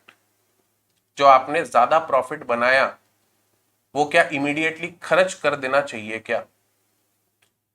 तो अगर आप किसी भी फाइनेंशियल एक्सपर्ट से पूछोगे तो वो ऑब्वियसली आपको राह दिखाएगा कि सर फालतू चीजों में खर्चा मत करो, उससे अच्छा इन्वेस्टमेंट कर दो। बहुत लोग बोलते हैं इन्वेस्टमेंट कर दो। हम में से, आप में से भी बहुत सारे बच्चे सोचते होंगे अरे सर इन्वेस्टमेंट तो करना ही है सर, सर स्टॉक मार्केट में तो उतरना ही है सर, क्योंकि देख रहे हो स्टॉक मार्केट में इतना पैसा है। बट क्या सिर्फ स्टॉक मार्केट, सिर्फ बीएससी या सिर्फ किसी ट्रेडिंग प्लेटफॉर्म के साथ अपना अकाउंट बना लेना, उससे आपको स्टॉक मार्केट में इन्वेस्ट करना आ गया और उससे प्रॉफिट बनाना आ गया क्या? बिल्कुल भी नहीं। इन्वेस्टमेंट की बहुत सारी अपॉर्चुनिटीज होती है। तो यहां पर वर्ड आता है इन्वेस्टमेंट डाइवर्सिफिकेशन। पूरा पैसा, don't keep all your eggs in one basket कहते हैं ना, कि एक ही जगह पे अपनी सारी पूंजी मत रख दो, क्योंकि अगर उस एक सेक्टर को कुछ हो गया तो आपकी जो भी सेविंग्स थी वो सब साफ हो जाएगी। तो you need to have a investment diversification. आपके इन्वेस्टमेंट का पोर्टफोलियो होना चाहिए, सिर्फ शेयर्स का पोर्टफोलियो नहीं होता, आपके इन्वेस्टमेंट का भी पोर्टफोलियो होता है। क्या क्या अपॉर्चुनिटीज? पहली अपॉर्चुनिटीज, री investing in your own business. जरूरी है सबसे पहले अपने बिजनेस में इन्वेस्ट करो। अगर आपको लग रहा है कि आपका बिजनेस प्रॉफिटेबल है, आगे बढ़ सकता है और प्रॉफिट आपको कमा के दे सकता है, तो जरूर अपने बिजनेस में इन्वेस्ट करो। क्यों मैं ऐसा कह रहा हूं? क्योंकि यहां पे चीजें आपके कंट्रोल में है। आपको पता है कि आपका बिजनेस किस तरीके से चलता है, आपको पता है आपके कस्टमर्स कौन है, आपको पता है आपके प्रोडक्ट में कितनी ताकत है और कितना प्रॉफिट वो बना सकता है। तो सबसे पहली अपॉर्चुनिटी जो होती है वो होती है reinvesting in your own business. ठीक। Second, lending to other businesses. Sir मुझे मेरे बिजनेस का सैचुरेशन आ गया है, मेरे business, my business is running at the optimum level, now it can not make more profit, so I want to lend money. People tend to do this more often, कि वो दूसरों को उधार देते हैं। बट अगेन उसमें क्योंकि वो ऑर्गेनाइज स्ट्रक्चर से उधार नहीं देते तो रिकवरी में इशू आता है। आपको पैसा मिलता नहीं, लोगों को उधार में पैसा तो लोग लेने आ जाते हैं, बट जब पैसा वापस देने की बात होती है तो कुछ ना कुछ बहाने बनाते हैं। तो अगर आपको फिक्स्ड इनकम चाहिए, कि इंटरेस्ट की इनकम चाहिए, भाई मैंने आपको 25 लाख रुपए दिए, मुझे महीने का आप 25,000 रुपए एज इंटरेस्ट पहुंचा दो। अगर आपको ऐसी अपॉर्चुनिटी चाहिए इन्वेस्टमेंट की तो गो फॉर लेंडिंग मनी, दूसरों को उधार दो। And there is not just one way of lending money. जो कच्चा मार्केट चलता है, जो हाथ खर्ची के लिए बोलते हैं ना, हैंड लोन जिसे हम कहते हैं, हैंड लोन का मार्केट ही एक मार्केट नहीं है। बड़े बड़े बिजनेसेस, बड़े बड़े कॉर्पोरेट एंटिटीज जो वेल मैनेज चल रहे हैं, जिनके सारे डॉक्यूमेंटेशन सही तरीके से मेंटेन्ड है, वो भी आपसे उधार लेते हैं इन द फॉर्म ऑफ डिबेंचर्स। तो ऐसी जगह पे बॉन्ड्स, डिबेंचर्स ऐसी जगह पे लगाओ ना। अगर देना ही है उधार तो स्ट्रक्चर्ड एंटिटी को उधार दो, ताकि रिकवरी तो भी मिल पाए। मैं ये नहीं कह रहा कि कच्चा मार्केट बंद हो जाना चाहिए, क्योंकि वो बंद हो गया तो नीचे का बेस इकोनॉमी हिल जाएगी और सब कुछ जो ऊपर खड़ा है फाउंडेशन के ऊपर वो सब खत्म हो जाएगा। बट यस, जो अनऑर्गेनाइज्ड मार्केट है, अगर वहां पे आप लेंडिंग करते हो तो वो बहुत ज्यादा डिफिकल्ट होता है रिकवरी के समय, and there is a chance of bad debts, जो कि अगेन एक अभिश्राप है। आपने सेविंग्स बनाई इतने मेहनत से, वो सेविंग्स आपने किसी को उधार दी और उसने आपका उधार लौटाया नहीं। इससे बड़ा लॉस नहीं हो सकता सर, क्योंकि उसमें आपकी मेहनत का भी पैसा है। ठीक। नेक्स्ट, अगर आप लेंड नहीं करना चाहते हो, आजकल बहुत लोग हो रहे हैं, बड़े बड़े शब्द सुनते हैं हम पेपर में, वेंचर कैपिटलिस्ट। हमको लगता है हम भी वेंचर कैपिटलिस्ट बनेंगे। मतलब हम भी किसी दूसरे के बिजनेस को फाइनेंस करेंगे या किसी दूसरे के बिजनेस में इन्वेस्ट करेंगे कि हमारे पास भी उतना पैसा है। बट जो वेंचर कैपिटलिस्ट जिनको बोला जाता है ना, वो बहुत सोच समझ के दूसरे के बिजनेस में इन्वेस्ट करते हैं। वो सिर्फ ये नहीं बताते कि हमारे पास पैसा है और हम आपको चलाएंगे, वो ये देखते हैं कि क्या आपके प्रोडक्ट में उतनी ताकत है कि वो प्रॉफिट बना के दे सकता है। वो ये भी देखते हैं साथ में कि क्या आपकी बिजनेस की सस्टेनेबिलिटी है, क्या कि अगर मैंने 10 साल के लिए आपके बिजनेस में पैसा डाला, सपोज जोमेटो आईपीओ निकला, लोग टूट पड़े जोमेटो के ऊपर, आईपीओ के ऊपर कि अरे दूसरे के बिजनेस में जोमेटो में इन्वेस्ट करेंगे, जोमेटो तो क्या है, यूनिकॉर्न है, ऐसे बड़े बड़े शब्द हम सुनते हैं। बट हम एनालिसिस नहीं करते, सिर्फ बड़े शब्दों या ईयर से इंफॉर्मेशन के बेसिस पे दूसरे के बिजनेस में इन्वेस्ट नहीं किया जाता, एनालिसिस किया जाता है। अगर स्टॉक मार्केट में भी इन्वेस्ट करना है ना, तो ये समझ के चलिए it is not a wager. आप सुबह उठ के ये सोचते हो, 2 न्यूज चैनल देखते हो, 4 व्हाट्सएप ग्रुप देखते हो, आप ये बोलते हो टाटा ऊपर जाएगा, पक्का टाटा ऊपर जाएगा आज। आप सुबह 1 लाख रुपए डालते हो, बोलते हो 1,10,000 बना के मैं बाहर निकल जाऊंगा। 10,000 दिन का प्रॉफिट किसको महंगा है? पर होता क्या है, जब ऐसे चक्कर में आप 1 लाख रुपए डालते हो ना, तो वो 80,000 पे आ जाता है।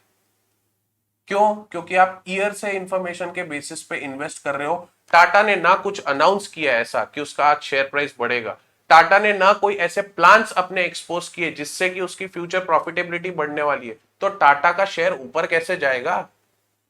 आप हर्षद मेहता तो हो नहीं कि आप करोड़ों रुपए लेके बैठे हो और 100 करोड़ एकदम से टाटा में आपने इन्वेस्ट किए, जो कि अलाउड ही नहीं है। पहली बात तो इतना बड़ा इन्वेस्टमेंट एक बार में अलाउड ही नहीं किया जाता। बट आपने 100 करोड़ रुपए टाटा में इन्वेस्ट किया और तुरंत उसका मार्केट प्राइस आपने बूम कर दिया।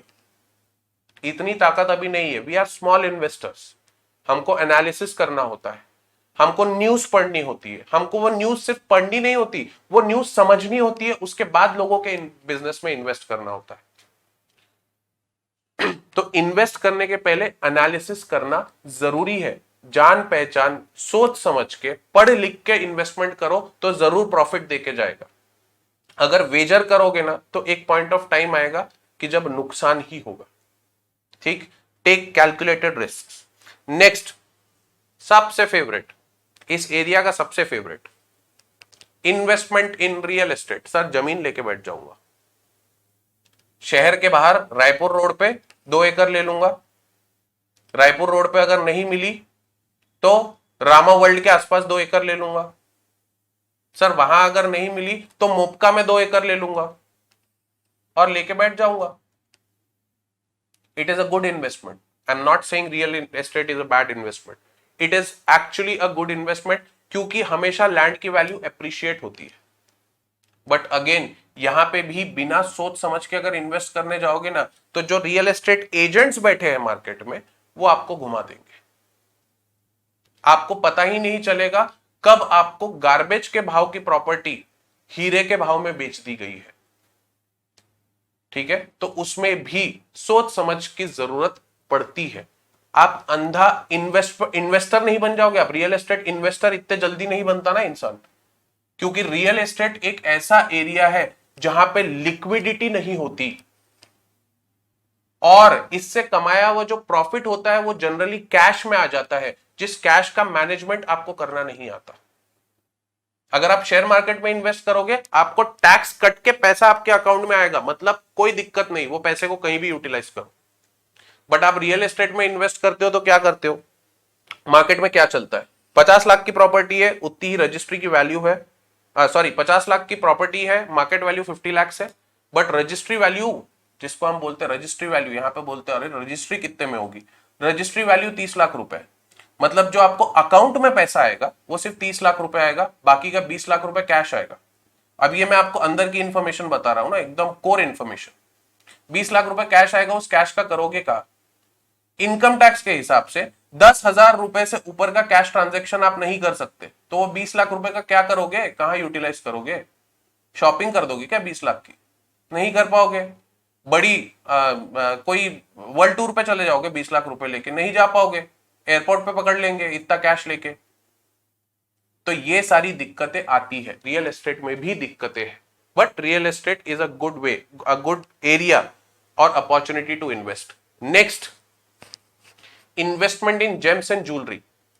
बहुत लोग खरीदते सोना, सोने के शौकीन, बप्पी दास हमको बनना होता है, सर बड़ी बड़ी चेन दिखनी चाहिए ऐसी गले में सोने की, तब तो कहीं जाके वो चचिंग होगा, तब तो कहीं जाके क्लिक होगा कि नहीं इसके पास पैसा है। बहुत लोग इन्वेस्ट करते, जेम्स एंड ज्वेलरी में इन्वेस्ट करते, but there is no benefit at all. Tax point of view से बोल रहा हूं ना, इन्वेस्टमेंट पॉइंट ऑफ व्यू से नहीं बोल रहा हूं। इन्वेस्टमेंट में गोल्ड हमेशा बढ़ेगा, डायमंड हमेशा बढ़ेगा, but these are all artificial demands that are created in our mind. अगर ये दिमाग से निकल गई ना कि ये प्रेशियस चीजें हैं, तो इनकी डिमांड भी कम, इनका पैसा भी कम, प्लस इससे जो भी प्रॉफिट आप कमाते हो टैक्स में, इसके लिए कोई एरिया नहीं बचाने का, तो आपको ज्यादा टैक्स पे करना पड़ेगा।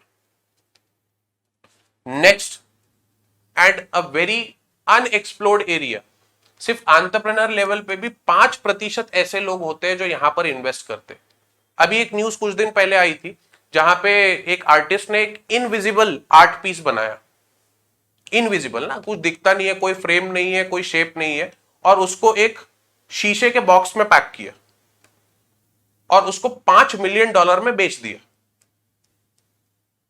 समझ रहे हो क्या हुआ? एक शीशे का बक्सा जिसके अंदर एक सो कॉल्ड आर्ट पीस है जो आपको इमेजिन करना है, और उस पर बाकायदा उसने शीशे के नीचे लिखा कि ये बहुत बहुत ही फ्रेजाइल आर्ट पीस है, तो इसको बहुत ध्यान से लेके जाइएगा, इसकी बहुत अच्छे से केयर करिएगा। और वो खाली बक्सा किसी ने 5 मिलियन में खरीद लिया। आपको क्या लगता है? पहली बार ये न्यूज सुनते हैं तो इमीडिएटली हमारे दिमाग में आता है कौन बेवकूफ है जो 5 मिलियन पे कर रहा है, इनविजिबल आर्ट पीस के लिए क्यों पे कर रहा है, उससे अच्छा मुझे ही दे देता। पर वो जो बंदा इन्वेस्ट कर रहा है वो पागल नहीं है, उसको पता है उसके टैक्स बेनिफिट है, इसलिए वो उसमें इन्वेस्ट कर रहा है। नहीं तो ऐसा ही नहीं होता। God forbid, touchwood, MF Husain ji brush घुमा रहे, अपने हिसाब से ब्रश घुमा रहे, पेंटिंग की वैल्यू लाखों में चल दी, ऐसे ही नहीं चली जाती, उसके पीछे रीजन होता है जो जानना जरूरी होता है। जो आप जब एक्सपर्ट लेवल नॉलेज बिजनेस का पा लेते हो तब आपको समझ में आता है आर्ट एंड एंटीक्स में कैसे पैसा बचाया जाता है। ठीक है, तो आप जब इन्वेस्ट करो तो आप हर इस इन्वेस्टमेंट अपॉर्चुनिटी के प्रोज एंड कॉन्स को सही तरीके से देखो, तब आपको समझ में आएगा कि आपके लिए एब्सोल्यूट कॉम्बिनेशन क्या है। क्या आप स्टॉक्स के साथ लैंड का इन्वेस्टमेंट रखना चाहते हो ताकि एक जगह पे लिक्विडिटी मिले तो दूसरी जगह पे स्टेबिलिटी मिले? क्या आप हीरे जवाहरात में इन्वेस्ट करना चाहते हो? क्या आप उसकी जगह पे अपने खुद के ही बिजनेस में इन्वेस्ट करना चाहते हो? ऐसे बहुत सारे अपॉर्चुनिटीज एनालाइज करनी पड़ती है जब आपके पास सरप्लस प्रॉफिट होता है तो। ठीक है, तो इसको ध्यान से, इन्वेस्टमेंट जब करिए तब ध्यान से करिए, और इन्वेस्टमेंट डाइवर्सिफिकेशन भी जरूर करिए। अब सर प्रॉफिट बना लिया, सब कुछ इन्वेस्टमेंट भी आपने करवा दिया, ये तो बताओ कि पैसा घर कैसे लेके जाए। How to manage take home profit. Take home profit के लिए you need to understand the dos and don'ts of take home profit. कि आप जब भी अपने बिजनेस से विड्रॉ करते हो, take home profit is nothing but you are withdrawing from your business. भले ही प्रॉफिट विड्रॉल हो रहा है, but you are withdrawing something from your own business. तो आपको डूज एंड डोंट्स ध्यान में रखने, जहां पे आपको 3 बातों का ख्याल रखना है। ठीक है, ये पापा भी बोलते हैं मुझे पता है, पर पापा बिजनेस पॉइंट ऑफ व्यू से सही बोलते हो, और अब आप बड़े हो गए हो, अब आप मेच्योर्ड हो गए हो, आपको भी इस नजरिए से सोचना पड़ेगा। कौन से 3 पॉइंट्स? पहला, मोड ऑफ विड्रॉल, मतलब क्या तरीका होना चाहिए। सीधा गए, चेक डाला, चेक से पैसा निकाल लिया, आगे जाके टैक्स भरते समय समझ में आएगा उस विड्रॉल का क्या इंपैक्ट हुआ। तो you need to have a structure of your business जो आपको अलाउ करता है सही तरीके से प्रॉफिट विड्रॉ करना, जिससे मिनिमम टैक्स हो सके। तो choose the type of organisation that you want to go with to run your own business. जैसे फॉर एग्जांपल कई लोग आज बहुत ज्यादा प्रचलित है, पार्टनरशिप फॉर्म ऑफ बिजनेस बहुत ज्यादा प्रचलित है, स्पेशली बी सिटीज में बहुत ज्यादा प्रचलित है कि पार्टनरशिप में करते हैं। कॉर्पोरेट वर्ल्ड में लोगों को डर लगता है, कंपनी वर्ल्ड आ गया लोगों को डर लगता है, पर ऐसा नहीं है। अगर आप आज कंपनी चालू करते हो तो आपको 25% टैक्स लगेगा, बहुत सारे टैक्स ब्रैकेट और बेनिफिट्स है। और आप अगर पार्टनरशिप फॉर्म ऑफ बिजनेस में अगर काम कर रहे हो तो आपको 30% टैक्स देना पड़ेगा, which is beneficial, corporate entity या पार्टनरशिप। बट अगेन आपका ये डिसीजन सिर्फ एक टैक्स 5% कम है इस बेसिस पे नहीं होना चाहिए, बहुत सारे फैक्टर्स कंसिडर करने पड़ते। तो अपने बिजनेस को उस तरीके से स्ट्रक्चर करिए ताकि आपका जो टेक होम प्रॉफिट है वो सही तरीके से लेजिबली निकल सके और आपको उससे कम टैक्स का बर्डन आए। दूसरा, allocation of your personal funds, ये पता होना चाहिए कि पैसा क्यों निकाल रहे हो। अगर नहीं निकाल रहे हो, बैंक में पड़े रहने तो बैंक एटलीस्ट इंटरेस्ट तो देगा। कि पर्सनल फंड निकाला जा रहा है तो उसके पीछे स्ट्रॉन्ग रीजन भी होना चाहिए। जेब खर्ची अलग होती है और एक बड़ा withdrawal of profit from the business is a totally different thing. तो आपको ये बहुत अच्छे से पता होना चाहिए कि आपका वो फंड्स का यूटिलाइजेशन किस एरिया में जाने वाला है। Next, opportunity cost of such withdrawal. Sir मैंने पैसा निकाला था, अगेन आप लोग बोलोगे सर आईफोन से आपको चिढ़ है या एप्पल से चिढ़ है, ऐसा नहीं है, मैं खुद एप्पल प्रोडक्ट्स ही यूज करता हूं, तो I know the importance, but सिर्फ आपको एग्जांपल देने के लिए, क्योंकि बच्चों के लिए मुझे नहीं लगता कि that is one one very important thing. Again Pallavi, बस मैं खत्म ही करने वाला हूं, आपके साथ बस बात ही करने वाला हूं, 2 मिनट बस वेट करिए, ठीक है। तो opportunity cost of such withdrawal क्या होगा? अपॉर्चुनिटी कॉस्ट मतलब कि आपने अगर 100 रुपीज एक फोन में इन्वेस्ट करने के लिए निकाले हैं तो वो 100 रुपए से आप और क्या कर सकते थे। Warren Buffett, one of the leading investors of today's world, उन्होंने कहा था कि I made my first investment when I was 11। बहुत लोगों ने व्हाट्सएप पे ये सुना होगा कि I made my first investment when I was 11 and I still regret the fact that I was too late. ये वॉरेन बफे का स्टेटमेंट है कि मैंने पहला इन्वेस्टमेंट जब मैं 11 साल की उम्र का था तब किया था और वो तब भी सोचते हैं कि मैं बहुत लेट हो गया था। तो ये तो बहुत महान बात है, अपन उतने महान है नहीं, हम 11 साल की उम्र से बहुत ऊपर आ गए। बट क्या आपका इन्वेस्टमेंट पोर्टफोलियो होना चाहिए? क्या आपको पैसा खर्चने के पहले सोचना चाहिए? तो हाँ, बिल्कुल सोचना चाहिए। अब वो एज आ गई है कि आपको सोचना चाहिए कि जब मैं पैसा घर से भी ले रहा हूं या घर से खर्च भी रहा हूं तो मैं उस पैसे का क्या कर सकता हूं। मैं ये रियल लाइफ एग्जांपल से बोल रहा हूं। My family is from a business family, but मेरे फादर का ऑयल रिफाइनरी की कंसल्टेंसी का बिजनेस था। He is a chemical engineer, I am a company secretary.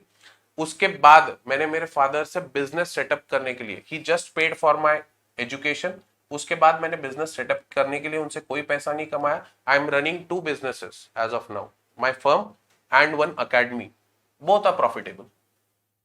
क्यों कर पाया? अगर ये सोचता कि डे 1 को ही जो मेरे पास 1 लाख रुपए मेरा प्रॉफिट आया था उससे उठा के आईफोन खरीद देता तो ये अचीव नहीं होता। ये अचीव इसलिए हो पाया क्योंकि सही फाइनेंशियल मैनेजमेंट था और सही सोच थी। ठीक, तो आई होप आपको आज के इस वर्कशॉप में कुछ बातें तो समझ में आई होगी। मैं सिर्फ आपको अगेन, अगर आप सोच रहे हो कि आप इसके बाद आप बिजनेस के एक्सपर्ट बन गए हो तो ऐसा नहीं है। This is just a trailer. Trailer देख के पूरी मूवी समझ में नहीं आती, ये सिर्फ ट्रेलर है।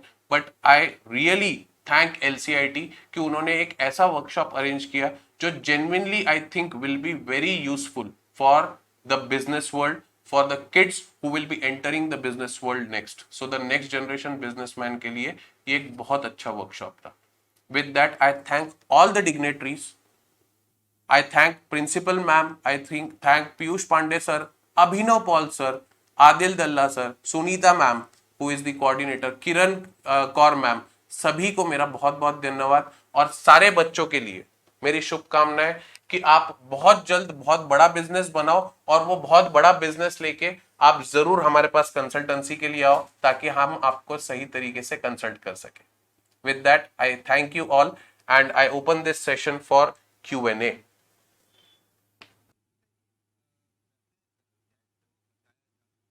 बिल्कुल बचाया जा सकता है। That is achieve through tax planning, that's what I told. Tax avoidance मत करिए, टैक्स प्लानिंग करिए। टैक्स अवॉइडेंस ना आपको पेनल्टी की ओर लेके जाता है। कि लोग क्या सोचते हैं कि मैं कम टैक्स पे करूंगा तो कम टैक्स पे करने के कारण मेरे पास पैसा बचेगा। बट होता ही है, जो आप पैसा बचा रहे हो वो कम टैक्स पे करके, वो अल्टीमेटली जब आप यूटिलाइज करने का उसको सोचोगे तब आपको दिक्कतें आएगी, क्योंकि वो टैक्स आपने बताया ही नहीं है। भाई अगर मैंने प्रॉपर्टी मेरे किसी रिलेटिव के नाम पे खरीदी है, तो जब वो प्रॉपर्टी बिकेगी तो पैसा भी तो रिलेटिव के अकाउंट में जाएगा। उसको मैं जस्टिफाई कैसे करूंगा कि वो पैसा मैंने मेरे लिए क्यों यूटिलाइज किया? तो टैक्स में बहुत सारे लूप होल्स होते हैं, लूप होल्स का इस्तेमाल किया जाता है, बट वो लूप होल इस हद तक इस्तेमाल मत कर दो कि you tend to go towards penalties. बिल्कुल, बिल्कुल ऐसे बहुत सारे एरियाज और सिनेरियोज है टैक्स में। जैसे फॉर एग्जांपल अगर मैं कैपिटल गेन की बात करूं, कि अगर आपने एक हाउस प्रॉपर्टी बेची, हाउस प्रॉपर्टी से आपको बहुत सारी इनकम हुई, वो इनकम अब आपको बचानी है, उस पर टैक्स नहीं पे करना है, तो आपको गवर्नमेंट अपॉर्चुनिटी देती है कि या तो आप एनएचएआई बॉन्ड्स में डाल दो, नेशनल हाईवे के बॉन्ड्स में पैसा डाल दो, कुछ दिनों के लिए वहां पर पैसा रखो, उससे जो इंटरेस्ट आप कमाओगे उस पर भी कोई भी इंटरेस्ट नहीं लगेगा, प्लस आपने जो इनकम वहां पे इन्वेस्ट करी उस पर भी कोई आपको टैक्स नहीं लगेगा। या आप दूसरी हाउस प्रॉपर्टी खरीद लो तो भी आपको कोई भी टैक्स नहीं लगेगा। तो ऐसे बहुत सारे विंडोज और एरियाज आपको खुद टैक्स रेजिम प्रोवाइड करता है। That is what is covered under your tax planning bracket. अगर आप टैक्स बचाने के लिए इनकम छुपा रहे हो तो फिर वो गलत है। वो इनकम छुपाने से आपको आगे चल के प्रॉब्लम होगा। अभी तो आपको ये लगेगा कि नहीं, अरे ये पैसा मैंने बचा लिया, बट जब आगे चल चल के वो पैसे का यूटिलाइजेशन का समय आएगा तब आपको दिक्कतें आएगी कि अरे यार इसको अब शो कैसे करूं कि इनकम मेरे पास कैसे थी। समझ के देखिए, बहुत सिंपल एग्जांपल है। 4 लाख रुपए आप इनकम शो कर रहे हो आपकी साल की, 10,000 रुपए ताकि आपको टैक्स भरना पड़े। 4 लाख रुपए इनकम आप शो करते जा रहे हो 10 साल से, 10 साल में कितना हुआ? 40 लाख रुपए। अब आप एकदम से खर्चा करना चाह रहे हो 25 लाख का, तो टैक्स अथॉरिटी बोलती है कि अगर आपने 40 लाख रुपए कमाया 10 साल में, तो कुछ तो पहले भी तो खर्चा किया होगा, पूरा थोड़ी बचा लिया। तो वो ये सोच के चलती है और उस हिसाब से फिर प्रोसिक्यूशन होता है। हाँ हाँ।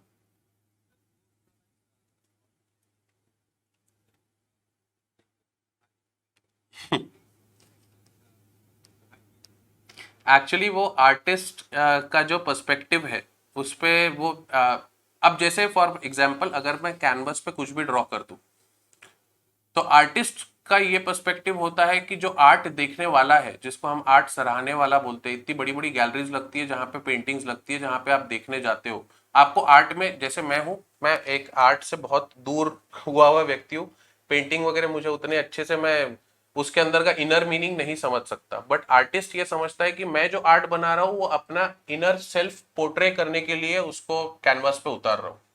अब वो जिसको समझ में आया उसको समझ में आया, जिसको नहीं समझ में आया उसकी कोई दिक्कत नहीं। तो अब वो जो वैल्यू क्रिएशन है वहां पर, that is something that depends upon perception, जिसका कुछ भी वैल्यू हो सकता है। अब मैं सोच सकता हूं कि उसकी वैल्यू $5 मिलियन, तो yes, if somebody is ready to pay $5 million, तो वो मुझे पे कर देगा, जो मेरा परसेप्शन समझ रहा है।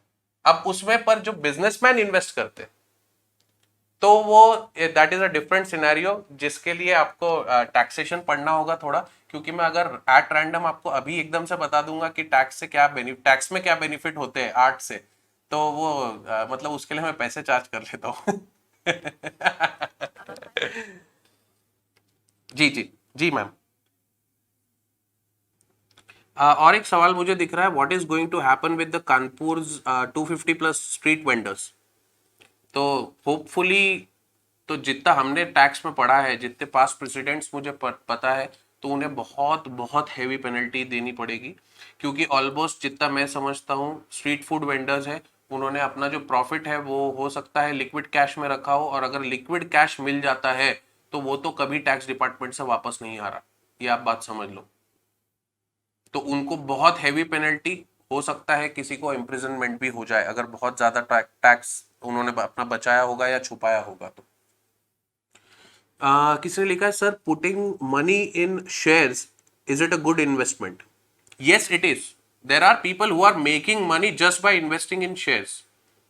Famous example, one of the chartered accountants, major chartered accountants, Rakesh Junjunwala, he makes his living out of investing in shares. But again, अगर आपको shares में invest करना है, तो you need to have a strong analysis. आपको पता होना चाहिए वो stock क्या है, आपको पता होना चाहिए कि वो कंपनी कैसी है, कंपनी का प्रोफाइल क्या है, उसके बिजनेस की प्रॉफिटेबिलिटी क्या है। तो there are various other factors. मतलब सबसे पहले वहां पर आता है कि एनालिसिस पार्ट आपका स्ट्रांग होना चाहिए। Last but not the least, gut feeling आती है।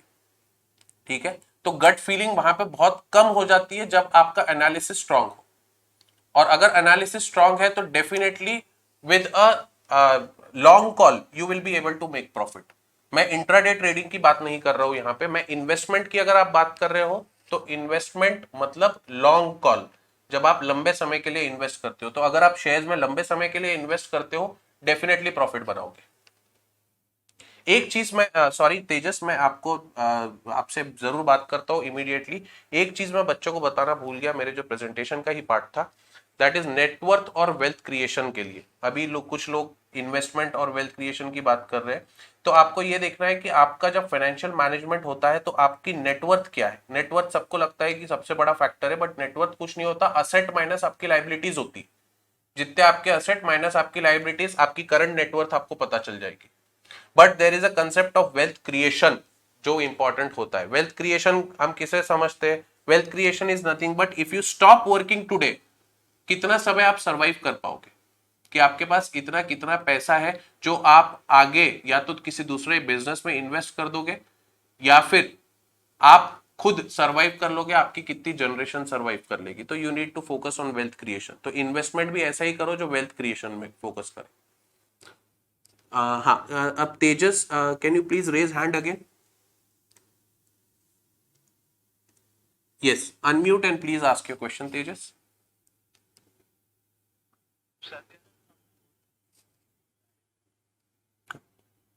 हम्म हम्म हम्म।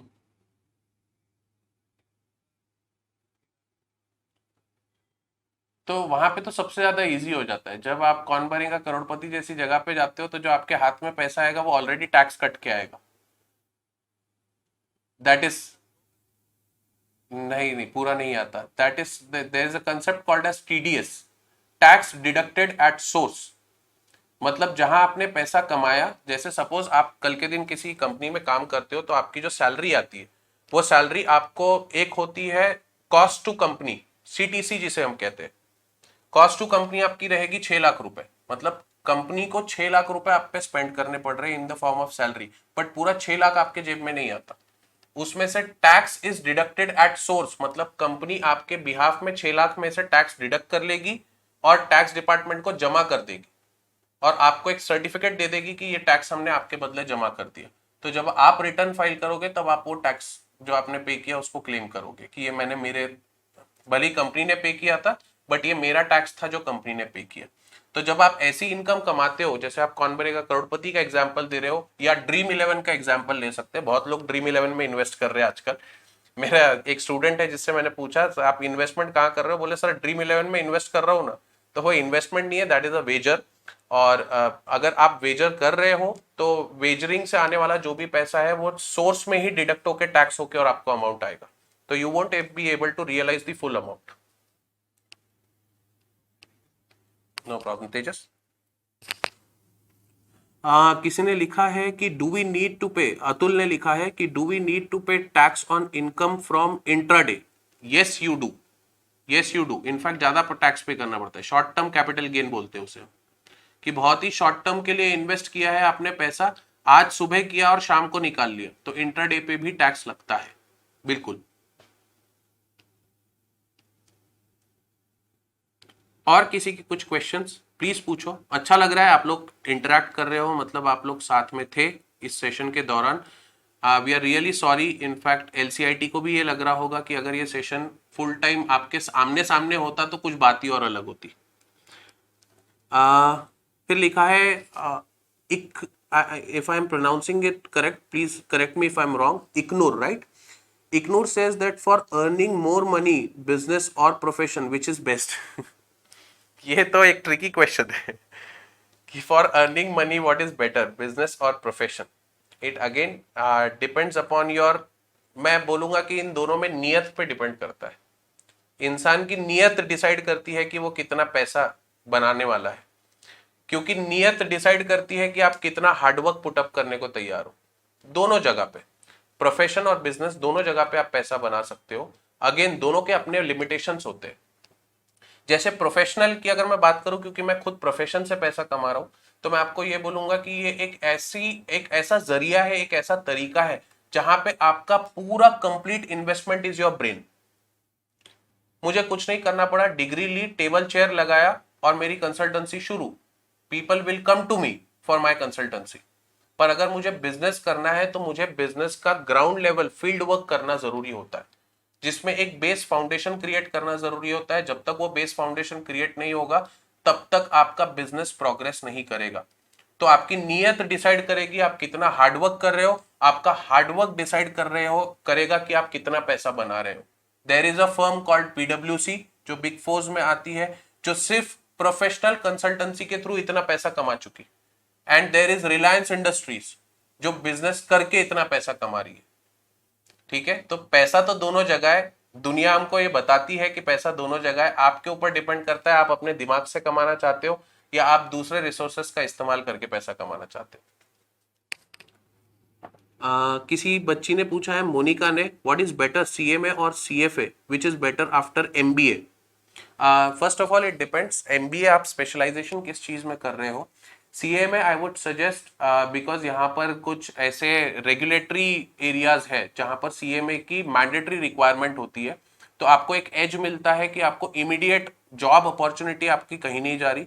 सीएफए क्योंकि मैंने फर्स्ट लेवल ऑलरेडी उसका प्रिपेयर किया था, सीएफए उनके लिए बेटर होता है जहां पे आपको एम्प्लॉयमेंट में जाना है, क्योंकि सीएफए की कंसल्टेंसी एज सच अगर आप बोलो तो बहुत कम लोग सीएफए को कंसल्ट करने जाते हैं, सीए ही वो जॉब कर लेता है इंडिया में।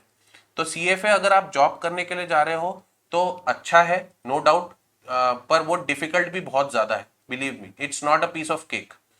वेरएज अगर आप सीएमए में जाते हो तो सीएमए में आपको प्रैक्टिस की भी अपॉर्चुनिटी ओपन होती है, आपको सिर्फ एम्प्लॉयमेंट पे डिपेंड होने की जरूरत नहीं, आप खुद की प्रैक्टिस ओपन करो, आपकी प्रैक्टिस ओपन होगी, आपके पास मैंडेटरी कुछ क्लाइंट है जिनको सीएमए की रिक्वायरमेंट होगी, वो आपको ढूंढते हुए खुद ब खुद पहुंच जाएंगे। ठीक है, सीएमए कम पैसा भी, इन्वेस्टमेंट भी कम करवाता है, तो एमबीए के साथ आप सीएमए एमबीए करते करते भी परस्यू कर सकते हो। इनफैक्ट जब आप एमबीए कर रहे हो तब भी आप सीएमए या सीएफए दोनों में से कुछ भी परस्यू कर सकते हो। जैसे जब मैं एलएलबी कर रहा था तब मैं सीएस परस्यू कर रहा था, उसके बाद मैंने 2 डिप्लोमास भी ले लिए, लॉ के अंदर कुछ सर्टिफिकेशन कोर्सेज भी कर लिए, सब कुछ कर सका क्योंकि प्रोफेशन ऐसा था, लॉन्ग डिस्टेंस लर्निंग है। फाइनेंस में स्पेशलाइजेशन है, CMA is good, CA is good, both of them will serve the same purpose. उसके बाद आप सीए फाइनेंस में स्पेशलाइजेशन करने के बाद आप जब एम्प्लॉयमेंट में चले जाओ तो उसके साथ भी आपको कोई रोक नहीं रहा, एम्प्लॉयमेंट के साथ साथ भी आप पढ़ाई कर सकते हो। I am still learning, I am still entering into certain courses. Yes, next question. I hope I have answered your query Monika. Okay, somebody has asked, Tejas has asked, sir, what is the real life work difference between a CA and a CS? ये तो जो feud है इसे हम family feud कहते हैं हमारे profession में, कि दोनों बिलोंग करते हैं एक ही फैमिली को, बट दोनों बोलते हैं कि मैं इंपॉर्टेंट हूँ। पर ऐसा नहीं है, मैं आपका वो सोल्यूशन उसका मेरे पास है, इसलिए क्योंकि मेरी एक मल्टी डिसिप्लिनरी फर्म है, तो जो बाहर बैठे हैं मेरे कुछ पार्टनर्स वो खुद चार्टर्ड अकाउंटेंट है। अगर मैं यहाँ पे बोल दूंगा कि सीएस ज़्यादा इंपॉर्टेंट है तो वही खुद बुरा मान जाएंगे, घर के खुद के लोग ही बुरा मान जाएंगे। तो मैं ये समझता हूँ कि both of them are sister professions. अगर आपको अकाउंटिंग और टैक्सेशन में इंटरेस्ट है तो you should go for CA, क्योंकि वहां पे आपको उसका एक्सपोजर ज्यादा मिलेगा। ऑफ कोर्स अगर मैं कंपनी की बात करूं, एक कॉर्पोरेट स्ट्रक्चर की बात करूं, तो वहां पे जितनी इंपॉर्टेंस फाइनेंस की होती है उतनी ही इंपॉर्टेंट लीगल काउंसिल की भी होती है। अगर आपको लीगल काउंसिल, जैसे एक बड़े वेदांता के जो सीईओ है मिस्टर अभिजीत पति, उनके साथ मेरी एक मीटिंग थी ऑडिट के दौरान। तो ऑडिट में उन्होंने मुझे बोला कि सर देखिए, हमें टैक्सेशन से डर नहीं लगता, हमें इनडायरेक्ट टैक्सेस से डर नहीं लगता, क्योंकि उसे मैनेज करने के लिए हमारे पास बहुत सारे चार्टर्ड अकाउंटेंट्स हैं जो उसको बहुत अच्छी तरीके से मैनेज कर रहे हैं। हमें डर लगता है फैक्ट्री कंप्लायंसेस से, क्योंकि अगर फैक्ट्री में कोई भी एक गलती, छोटी सी गलती होगी, 250 अलग अलग कंप्लायंसेस ईयर लॉन्ग करने होते हैं, अगर उसमें से एक में भी गलती हो गई तो सीधा ताला लग जाएगा। और फैक्ट्रीज एक्ट आपको सीए में नहीं पढ़ाया जाता बट सीएस में पढ़ाया जाता है, क्योंकि सीएस ज्यादा लीगल कंप्लायंसेस की ओर ध्यान देता है। तो अगर आपको लॉ की फील्ड में इंटरेस्ट है, जैसे मुझे था, I started with CA, but मुझे लॉ की फील्ड में ज्यादा इंटरेस्ट था, तो ऐसा नहीं है कि सीए नहीं कर सकता। अगर नहीं कर पाता तो पढ़ाता भी नहीं, मैं सीए के बच्चों को पढ़ाता हूं, मेरे अंडर के स्टूडेंट सीए बन चुके। तो इंपॉर्टेंट यह है कि आपका एरिया ऑफ ऑपरेशन, आपका एरिया ऑफ इंटरेस्ट क्या है, तो वो डिपेंड करता है कि आप सीए करो या सीएस करो। Both I would say, if we consider corporate level, both are equally important. Both the institutes are very old, CA being the oldest, इसलिए उसको ज्यादा लोग जानते हैं।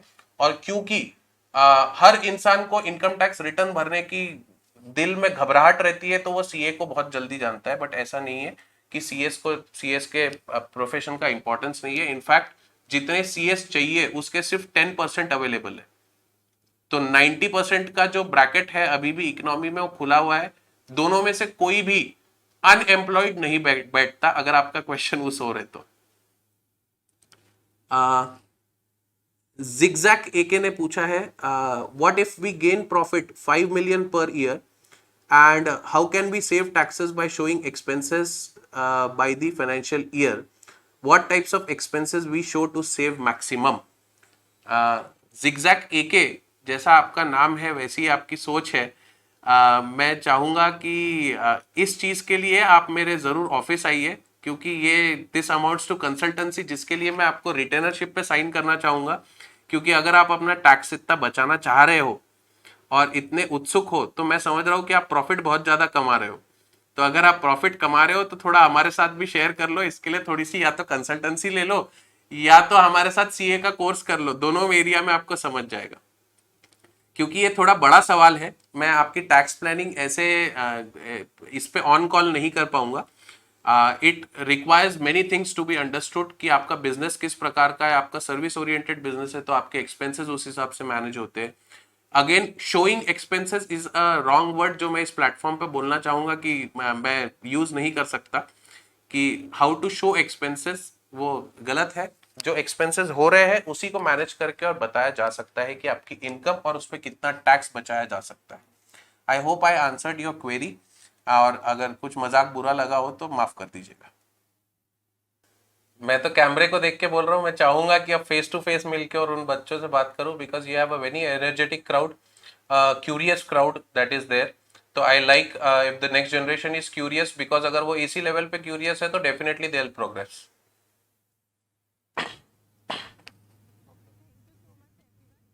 Thank you, it was nice meeting you all. Thank you Sunita ma'am.